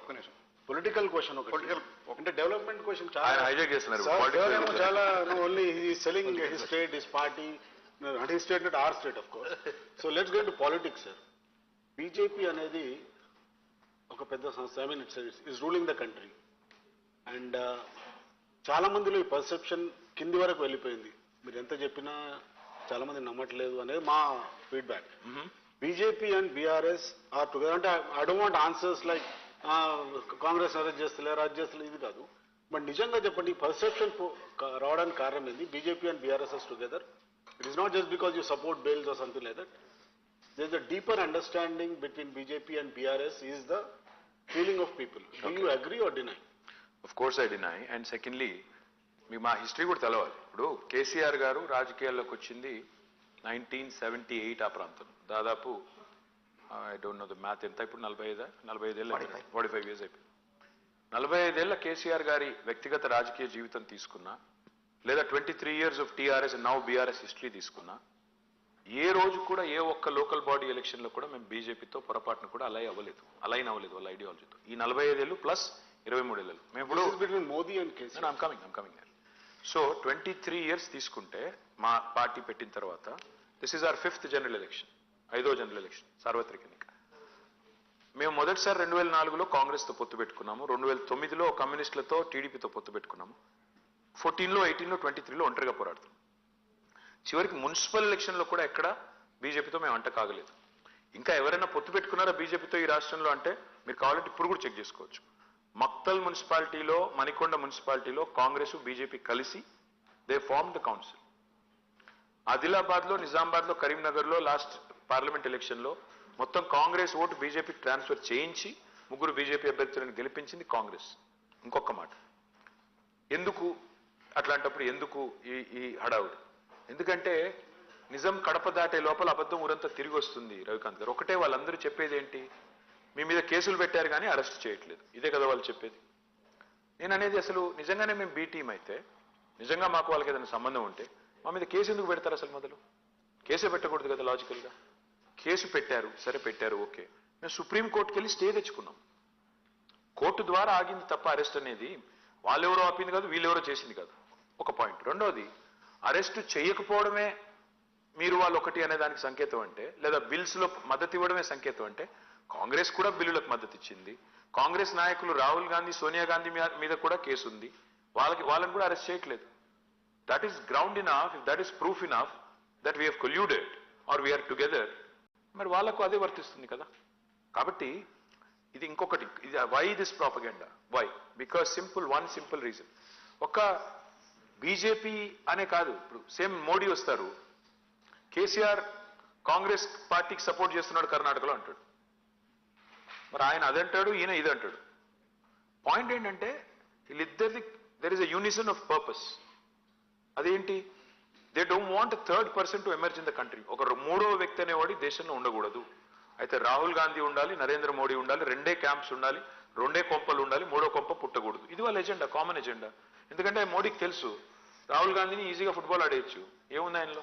కాబట్టి Rahul Gandhi is the easiest opponent to kick. So therefore Modi would like it that way. But 100% మీకు ఒక మాట మాత్రం ఇస్తున్నా ఈ వేదిక ద్వారా చూసే వాళ్ళకు కూడా. మేము ఒకసారి కాదు ఇప్పటికి 100 సార్లు చెప్పాం, we will never align with anybody like BJP. Even post 24, this is a commitment that we will not align with them. We don't agree on many things. We don't agree on ideology. We don't agree on anything, that they want. We have firmly opposed UCC. We have firmly rejected Citizen Amendment Act. We have firmly voted against farm bills. So మీరు ఎట్లా అంటారు మాకు వాళ్ళకి సారూప్యం ఉందని? ప్రజలు అంటున్నారు sir. మేము ప్రజలు అనట్లేదు, సోషల్ మీడియాలో ఉండే కొంతమంది పనికిమాల మీడియాలో కూడా ప్రజలే కదా సార్. ప్రజలు బాట్స్ ఎక్కువనే అందులో. So by implication of what is said, are you ruling out an alliance with BJP, possible alliance with BJP in 24? Absolutely. And are we ruling out the chances of BRS joining a possible coalition government at the center if it is led by BJP? We are ruling out 2 things. We have maintained equidistance from both Congress and BJP because both of them have been disasters. So మేము వాళ్ళతో లేము, వీళ్ళతో లేము, మేము మా ఒకరమే లేము. మేము మాలాగా 13 పార్టీలు ఉన్నాయి దేశంలో, which are neither in that camp or this camp. So who knows, ఇప్పుడు మేము ఈ ఎలక్షన్ గెలిచిన తర్వాత డెఫినెట్ గా మహారాష్ట్రలో కాలు పెడతాం. తెలంగాణ ప్రజల దయ ఉంటే బాగా గెలిచి మహారాష్ట్రలో కాలు పెడతాము, మహారాష్ట్రలో కూడా ఒక 10-15 సీట్లు సంపాదించుకుంటే రేపు ఏం తెలుసు ఏం జరగబోతుందో, రేపటి దానికి రూపం లేదు. నేనేమన్నా అంటే మాకు బీజేపీతో అంటగాగాల్సిన అవసరం లేదు, గత 10 ఏళ్లుగా రాలేదు, ఇప్పుడు రాదు. కాంగ్రెస్తో అంటగాగాల్సిన అవసరం అంతకంటే లేదు. ఈ రెండు పార్టీలు ఎంత ఆరోగెంట్ పార్టీలు అంటే ఎవరైనా సరే మాకు సబార్డినేట్, ఎవరైనా సరే మేము చెప్పినట్టు వినాలి. Your either my subordinate or surrogate, అంతే. నువ్వు మోకాళ్ళ మీద నా దగ్గర వచ్చి కూర్చోవాలి. ఎందుకు ఉండాలి? భారతదేశంలో మీరిద్దరే లీడర్లు ఉండాలి, మూడో ఒకటి రాకూడదా? మీరిద్దరూ విఫలమయ్యే కదా ఈరోజు కరెంటు లేదు, రోడ్లు లేవు, నీళ్లు లేవు దేశంలో. మీరు ఏం పొడిచారని మీకు ఇవ్వాలి మళ్ళీ అవకాశం? తప్పే ఉంది. ఇంకోటి ట్రై చేస్తానంటే ఎలిగేషన్ మీరు చేయాల్సినంత తీవ్రంగా ఖండించట్లేదండి. లేదండి. బీజేపీతో అంటే BJP is non existent party here sir. Problem ఏంటంటే ఎన్నిసార్లు చెప్పినా ఇప్పుడు ఏమవుతుంది నిజంగా శ్రీనివాస్ గారు, ఇది పాజిటివ్ ఎంత మాట్లాడినా పోదు. అదే నేను ఇప్పుడు మోడీని పట్టుకుని బండబూతులు తిడితే తెల్లారి పతాక శీర్షికలో ఉంటుంది. మోడీని పట్టుకుని బూతులు తిట్టాను అనుకోండి, పతాక శీర్షికలు. మోడీ మాకు విభేదం ఉంది, సైద్ధాంతిక విభేదం ఉంది, ఆయనతో పడదు, మేము ఆయనతో పొత్తు పెట్టుకోము అని ఎంత గొప్పగా చెప్పినా మీరు రాయరు. అంటే మీరు కాదు, రాయరు. అదంతే, అది nature of news. Robinson. So the bigger question is that I can understand that you don't want to align with the Congress and the BJP. Or the BJP. Or and the BJP is also right. This Congress and BJP At are the same time, you can't deny the fact that the regional parties too have now aligned themselves this way or that. The ones that you also wanted to align with. Robin, I'll tell you what, it's a funny thing. See, Rahul Gandhi goes to Calcutta, calls BJP, Didi, Mamata Banerjee, the B team of BJP. Then goes to Delhi. He calls Arvind Kejriwal, the BJP's B team, and now he conveniently associates with both of them. Now you go figure, who's B team and kya hai? मैं क्या बोल रहा हूँ?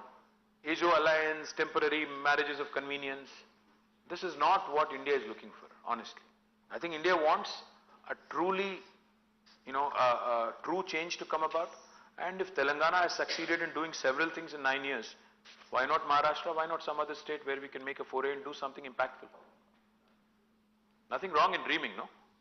Not to contradict you, but most of us here do remember the 2009 NDA rally immediately after the elections. Of course, we wanted Telangana, we went for it, yes. Yes. See, we wanted the entire political system of this country to support Telangana. Yes, we went to RSS headquarters. We aligned with everybody from RSS to RSU. Radical Students Union to RSS.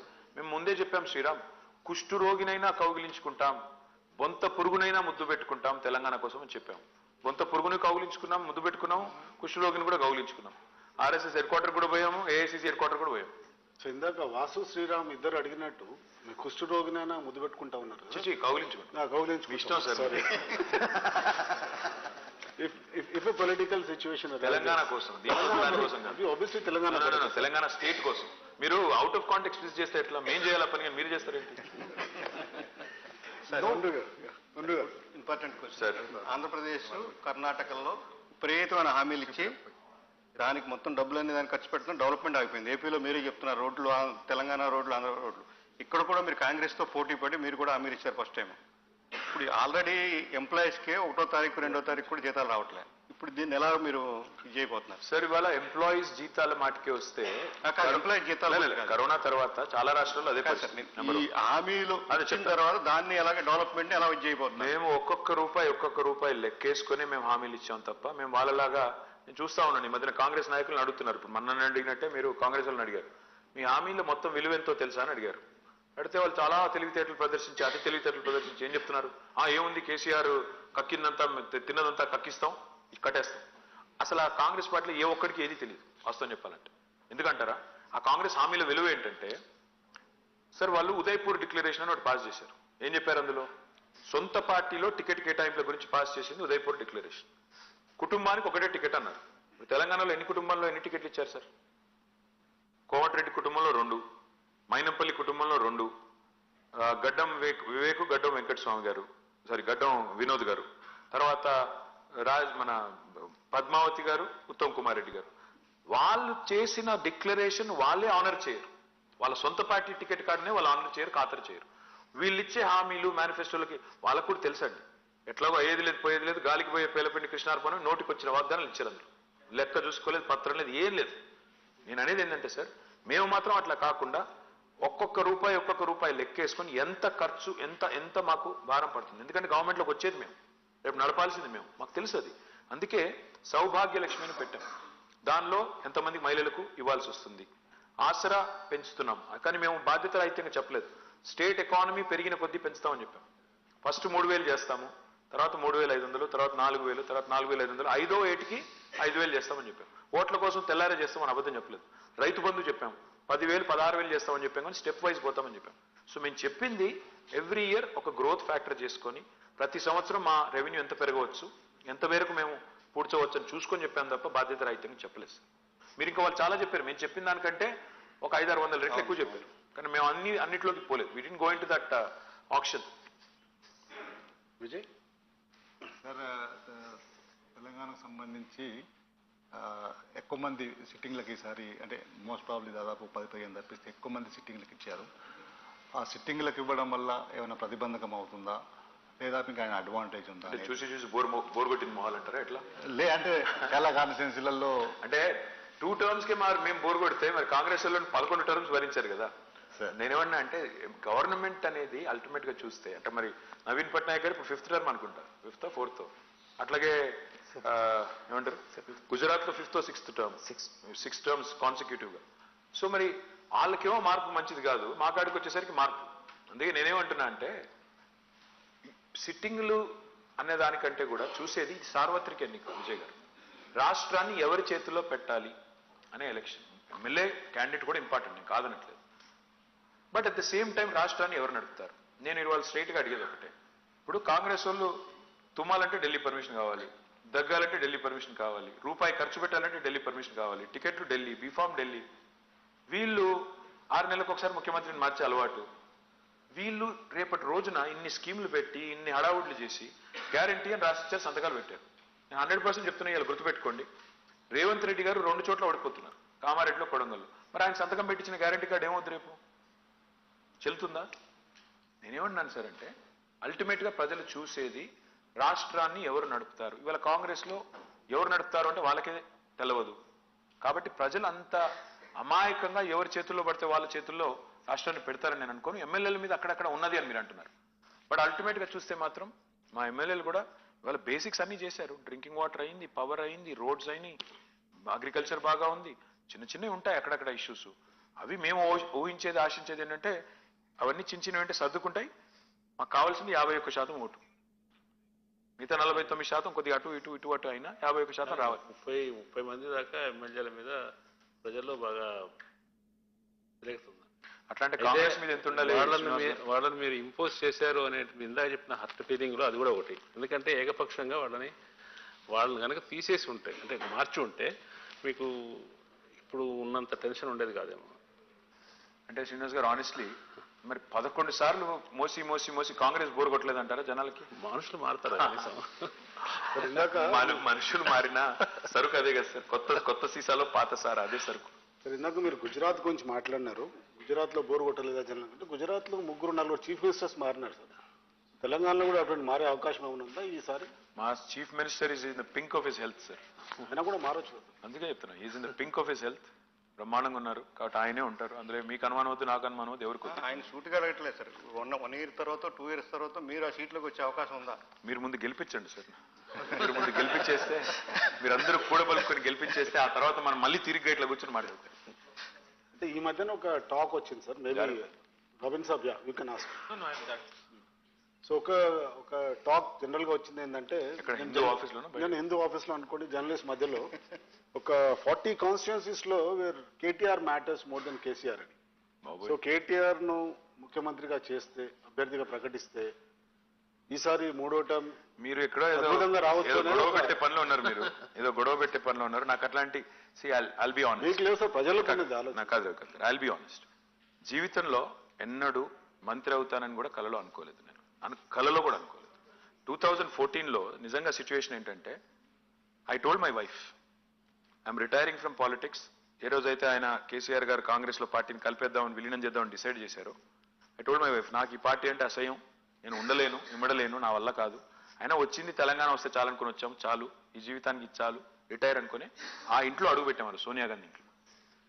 మా అదృష్టం ఏంటంటే సోనియా గాంధీ గారు మొత్తానికి ఎందుకో కానీ ఆ విలీన ప్రతిపాదన అది సరిగా హ్యాండిల్ చేయలేదు, మొత్తానికి మా నెత్తిన పాలు పోశారు. సో అనుకోకుండా మంత్రి అయ్యాను నేను. మంత్రికి పదవి ఇచ్చేటప్పుడు కూడా నేను సీఎం గారు పిలిచి ఇస్తున్నాను అంటే నేను చెప్పాను, సార్ వద్దేమో, ఎందుకంటే మీకే మిమ్మల్ని అంటారు, కుటుంబ పాలన అంటారు, మిమ్మల్ని తిడతారు, మీ క్యాబినెట్లో నేను ఎందుకు సార్, మీరు ఉంటే చాలు కదా అని అన్నాను. అంటే ఆయన ఆ రోజు ఒక మాట చెప్పారు నాకు, ఏమన్నారంటే ఈ రోజు కాదు, నీకు 10 ఏళ్ల తర్వాత నిన్ను మంత్రిని చేసిన, సీనియర్ ఎమ్మెల్యే అయిన తర్వాత మంత్రి చేసిన ఇదే మాట అంటారు, ఇదే తిట్లు తిడతారు.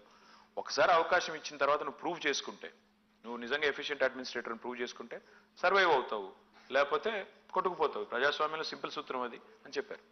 So I accepted. And now మీరే అంటున్నారు మీకు ఆఫీస్లో టాక్ అని. నేనేమంటున్నా అంటే జర్నలిస్ట్ మధ్యలో అదే సార్, నేనేమంటున్నా అంటే నాకు I have no such illusions about my self. నేను చూసేది ఏంటంటే ఇదంతా నాకు బోనస్ పీరియడ్, ఈ 9.5 ఏళ్ళ బోనస్. దీనికంటే ఇంకేదో కావాలని ఆశపడడం అత్యాశ అవుతుంది, దురాశ అవుతుంది. నాకు అట్లాంటి ఆశ లేదు. సీఎం అయ్యే I'm very happy. No I'm honestly telling you, next time నాకు మంత్రి పదవి ఇవ్వకపోయినా ఒక ఎమ్మెల్యేగా పనిచేయమన్నా, పార్టీకి వెళ్ళి పనిచేయమన్నా చేస్తాను. అంతే తప్ప నాకు సీఎంలు పిఎంలు అట్లాంటి ఆశలు అంబిషన్లు ఏమీ లేవు. సుఖంగా ఎక్కడున్న ఇప్పుడు మా పార్టీ గెలవాలి, అదొకటే కోరిక, ప్రజలు బాగుండాలి, అదొకటే కోరిక. బండారు గారు ఒకటి ఇంకొక మాట చెప్పారు, రాజకీయాల్లో పాజిటివ్ యాటిట్యూడ్ ఉంటే ప్రామినెన్స్ దొరకదు, మీడియా దొరకదండి. పాజిటివ్ ప్రశ్నల పరిస్థితి కూడా అదే అని ఒకటి చెప్తానండి. ఇంకాక మీరు అంటే కొద్దిగా రివైండ్ చేస్తారు మళ్ళీ వెనక్కి, ఎందుకంటే ఇప్పుడు సబ్జెక్ట్ వేరే. ఈ అవైలబిలిటీ యాక్సెసిబిలిటీ అని చెప్పారు కదా, సీఎం గారు ఎందుకు కలవరు జనాన్ని, అది ఇది అనే దాని మీద చర్చ జరిగింది కదా. ఒకటేంటంటే అవైలబిలిటీ అంటే పోయి కూర్చొని 10 to 5 కూర్చుంటారు, కానీ యాక్సెసిబిలిటీ ఉండదు. ఏం లాభం దానివల్ల అని ఒక వాదం ఉంది. దానివల్ల యాక్సెసిబిలిటీ సంథింగ్ డిఫరెంట్. అంటే వాళ్ళు ఎవరైతే ఏ పని మీద వస్తారో ఆ పని జరగడం, అది పాజిటివ్గా తీసుకుంటే. నేను వచ్చిన నాగవల్లికో ప్రమీలో ఎవరో ఉందండి ఒక అమ్మాయి, ఒంగోలు నుంచి ఆ రోజు కరోనా టైంలో she came to Hyderabad for job, ఏదో ఇంటర్వ్యూ కోసం వచ్చింది. ఇది నేను ఫేస్బుక్లో చదివాను, అందుకే చదువుతున్నాను. She wrote it. అది ఏం రాసిందంటే వచ్చిన తర్వాత మొత్తం ఇటు నుంచి అడిపోవడానికి అటు నుంచి ఇడిపోవడానికి అయిపోయింది, మొత్తం ఇక్కడ అంతా క్లోజ్ అయిపోయినాయి, అంతా రకమైన భయంకరమైన బంద్ నడుస్తున్నది. ఆ టైంలో మీకు ఒక చిన్న ఇది పెట్టారు, ట్వీట్ పెడితే my team will assist you అని మీరు. For that she satisfied. మళ్ళీ వెనక్కి వెళ్ళిపోయింది. తర్వాత అంతా రాసింది. నేను చెప్పేది ఏంటంటే గవర్నమెంట్ స్పందించే గుణం ఉంటే నన్ను కలిశాడా లేదా అనేది ముఖ్యం కాదు అనేది నా ఉద్దేశం.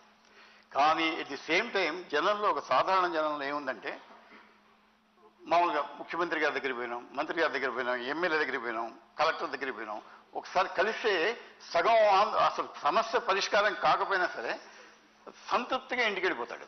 ఇది ఒక భారతీయుల్లో ఉన్నటువంటి సాధారణ సగటు జనంలో ఇది ఉందన్నమాట. అలా కాకుండా పని కావడం ఒకటే ముఖ్యం కాదు, పని అయినట్టుగా కనిపించేటట్టు కూడా కొంత చేయాలి, కొంత నాటకాలనండి ఇంకోటి. అదేమన్నా కాస్త తగ్గడం వల్ల ఈ రకమైన నెగిటివ్ ప్రచారం వచ్చింది. చేద్దాం సార్, మరి నెక్స్ట్ టైంలో పెట్టేద్దాం, ప్రజా దర్బార్ పెట్టేద్దాం. మీరు అన్నట్టు చేద్దాం, మాకేం ఇబ్బంది లేదు. ఎందుకంటే అల్టిమేట్ గా మీరు అన్నది కరెక్ట్. పని అయిందా లేదా, అసలు డెలివరీ జరుగుతుందా సర్వీసెస్ అనేది ఒక పాయింట్. అయితే మీరు అన్నారు yes, to be fair is one thing, to appear to be fair is another thing. నేను పారదర్శకంగా ఉన్నాను, ఫెయిర్గా ఉన్నాను, నిజాయితీగా ఉన్నానని చెప్పుకోవడం ఎంత ముఖ్యం, ఉన్నట్టు కనబడటం కూడా ఎంత ముఖ్యం. ఇప్పుడు చాలా పార్టీల్లో ఏం చేస్తారు, టికెట్లు ఇచ్చేటప్పుడు 4 కమిటీలు వేస్తారు, ఫైనల్గా అధినేత నిర్ణయం తీసుకుంటాడు, అందరికీ తెలుసు. బట్ అదొక ప్రాసెస్ చేస్తారు, చేసి ప్రజాస్వామికంగా కనబడే ఒక ప్రయత్నం. అల్టిమేట్గా మాత్రం జరిగేది మళ్ళీ ఏది జరగాలో అదే జరుగుతుంది. కానీ నేను అనేది ఏంటంటే, మీరు అన్నది కరెక్ట్ కూడాను.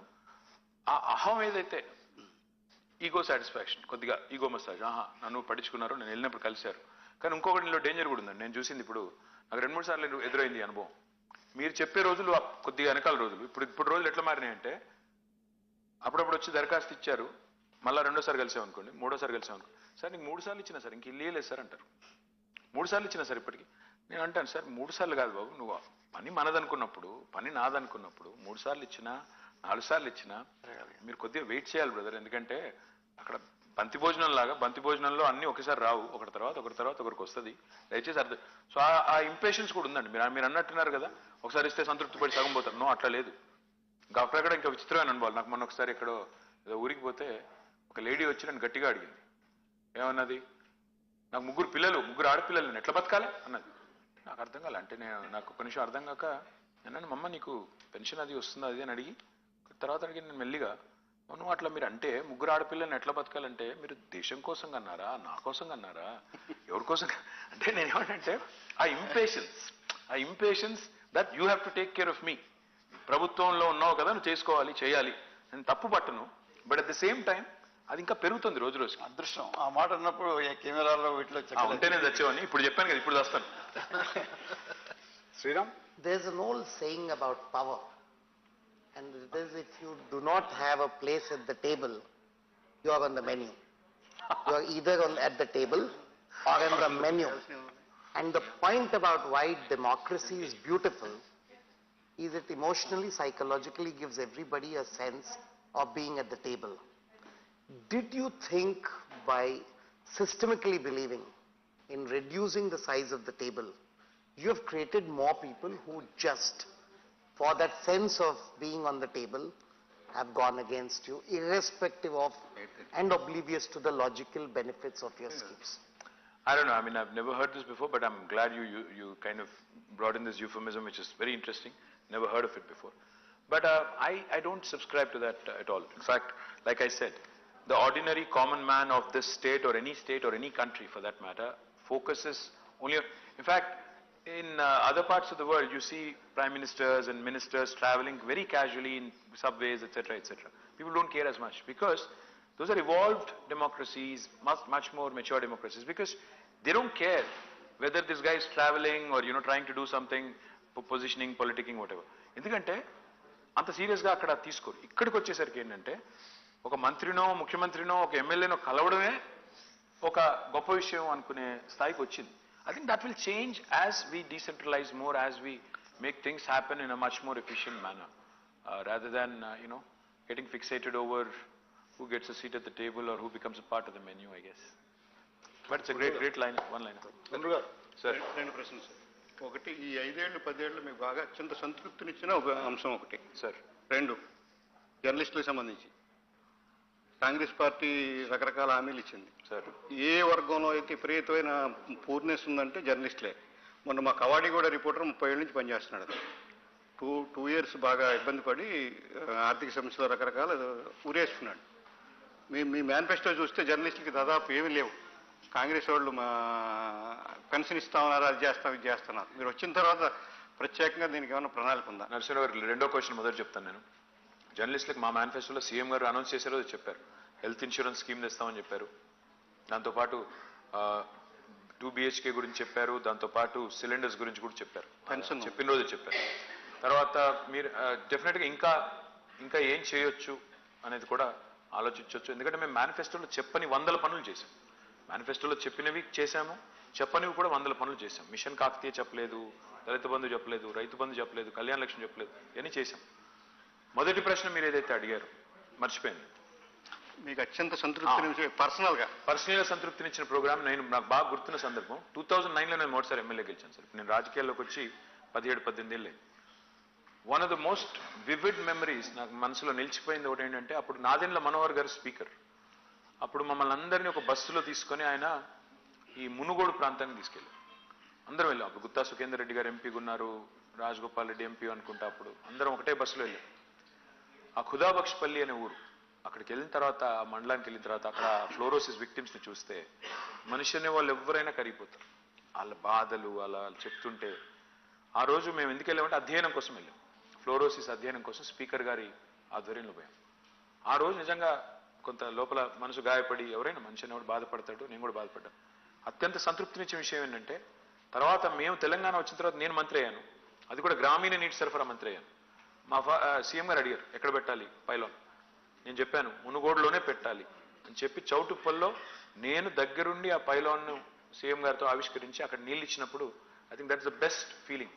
అంటే పవర్ అనే దాన్ని నువ్వు మంచి కోసం వాడగలిగే శక్తి ఉన్నప్పుడు, ఆ అవకాశం వచ్చినప్పుడు you are thankful, eternally grateful, and it truly delights. Amshala Swamy అని తమ్ముడు, ఆయన ఇంటికి పోయాను, ఇల్లు కట్టించాను, ఇంటికి పోయాను.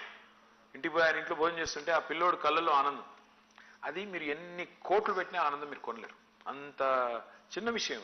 అదే స్వామిని తీసుకెళ్లి ప్రధానమంత్రి వాజ్పేయి టేబుల్ మీద పడుకోబెట్టారు. అదే స్వామి ఇవాళ ఇంట్లో ఆయన నీళ్లు ఆయన ఇంటి ముందు వస్తున్నాయి. ఆ ఆనందం ఫ్లోరోసిస్ నిర్మూలన జరిగిన తర్వాత అది that is the best in the last 9.5 years. So I think so time is running out. We'll have last 2 questions. Yeah, sure. Yeah, so my simple question, what will you be doing on December 1st and 2nd? And if you win, is there any party plan for this gathering So I'll take the second question first. Yes, I promise you a party when I win, not if I win, but when I win, I promise you a party, all of you, this very room, we can come back and celebrate. I'm happy to do that. Now, December 1st and 2nd, what I'll do is, probably I'll sleep on 1st for a bit, and 2nd I'll have to go back and plan for my polling, counting agents and things like that. So I'll have to do a lot of conference calls, go physically, meet some people, make sure that everything is in order, etc., etc. And my opponents don't hack machines, etc., etc. They're prone to do that also. Quite capable. Vasu garu. Well, you may call it a hypothetical question. It's just in case you are short. Just in case you are short. I'm tall enough, I'm 5'10". Pardon? I'm tall enough, I'm 5'10". Okay. No, I'm saying just in case you are short of majority. You have two options. One is MIM, one is BJP. Which one would you take? You won't take both. No, I think if you are saying we'll be short, right? I'm saying in case you are short. First of all, that will not happen. Hypothetically speaking, also it won't happen. We'll win comfortably over 80. So after we win 80, I think like how MIM has supported us from outside, they are welcome to continue to do that. No, that of course they will do. I mean, it has no materials or any other significance. I don't foresee that happening at all. I don't So foresee. in case, Vasu sir annattu, in case if you don't win, that always exists because I just want to, recall an anecdote. When Amitabh Bachchan got first time putting years from 84 lo, in Allahabad against H.N. Bahuguna Ankunta, the very senior politician, someone went and asked him, sir, మీరు ఓడిపోతే ఎట్లా సమస్య లేదు ఓడిపోయేదన్న ఒకవేళ ఓడిపోతే in case like was said ఒకవేళ ఓడిపోతే సమస్య లేదు అన్నారు but ultimately lost so politics లో anything is possible Politics lo anything is possible. I don't dispute that at all. Jeevitanlo kuda anything is possible. I don't dispute that at all. But KCR has this uncanny habit of scripting history. Impossible annar Telangana, techaraina. Impossible annar Kaleshwaram, kattaraina. Impossible annar drinking water, chesaru. Impossible antunnaru hat trick. South India lo kotti చూపెడతాం. 3rd December, wait and watch. Okay well రైతు బంధుకి ఇప్పుడే election commission అనుమతి ఇచ్చిందంట మొత్తం అందరికి immediate account లో amount వేస్తున్నారా? Which is good because PM Kisan కి already ఇచ్చారు. PM Kisan వేశారు. ఇది కూడా చేస్తే మంచిదే. I think we should welcome it. Okay ఇంకా ఉద్యోగుల డిఏల గురించి కూడా రాశాము. అది కూడా ఇవ్వమని చెప్పండి మీరు. ఏమైనా మీకు ఒక సిఫార్సు చేయండి మాకోసం. ఉద్యోగుల డిఏలు కూడా ఆపారు. అది కూడా ఇచ్చేస్తే అది కూడా మంచిగా జరుగుతుంది. రెగ్యులర్ గా జరిగేటి ఇవన్నీ. I think that should not be disturb because of elections. Okay sir కానీ మీరు చాలా నాన్ స్పైసీగా నడిపారని అందరూ అనుకుంటున్నారు. So as we end this session because we are very serious అంటే sir we are very senior and serious journalists so we don't want to be next time have some non serious people so that yeah okay sir so as we end this session thank you this is one small final question to Mr. KTR like ప్రతి తెలంగాణలో ప్రతి father కొడుకు ఎంత పెద్దగానే కూడా father దగ్గర పోయి భయపడతాడు so are you also a typical Telangana absolutely I can't you still fear your father అసలు లెఫ్ట్ సైడ్ అక్కడ అసెంబ్లీలో సీఎం గారు కూర్చుంటే నేను అక్కడ చూడను కూడా చూడు I operate with blinders I speak like that so yes so is a good Telangana son yes I am a good Indian son good Indian son it applies to all of us so sir thank you very much and we won't be able to take questions from the audience because thank you sir KTR garu thank you sir press club organize chesina ee program ku vachinanduku and I think we got a lot of people got answers, what you have done in the last 10 years, perhaps what you would like to, your party would like to do if voted to power in the next 5 to 10 years. And that's the reason actually, the idea of this dialogue was way forward for next decade because last 10 years is done and dusted. Nobody will recall what you have done. So people are looking at the future and we hope and we wish on behalf of the press club all the best to your party. అదే అండి done and dusted అంటే taking it for granted. So on behalf of Press Club Hyderabad, Thank you. On behalf of Press Club Hyderabad, we would like to thank the minister and also the senior editors who have come here. And on behalf of them, on behalf of journalists, we would like to wish you all the best, sir. Thank you, sir. And on record, we can't say that you should come back because politics is dynamic. You said it on it. No, we can't. We saw there that, and so finally, and we wish you all the best from the journalistic fraternity. Thank you, sir. Thank you so much. Thank you very much. Thank you. Thank you, sir. Thank you, Srinivas Garu. Yeah. So a group photo, yeah.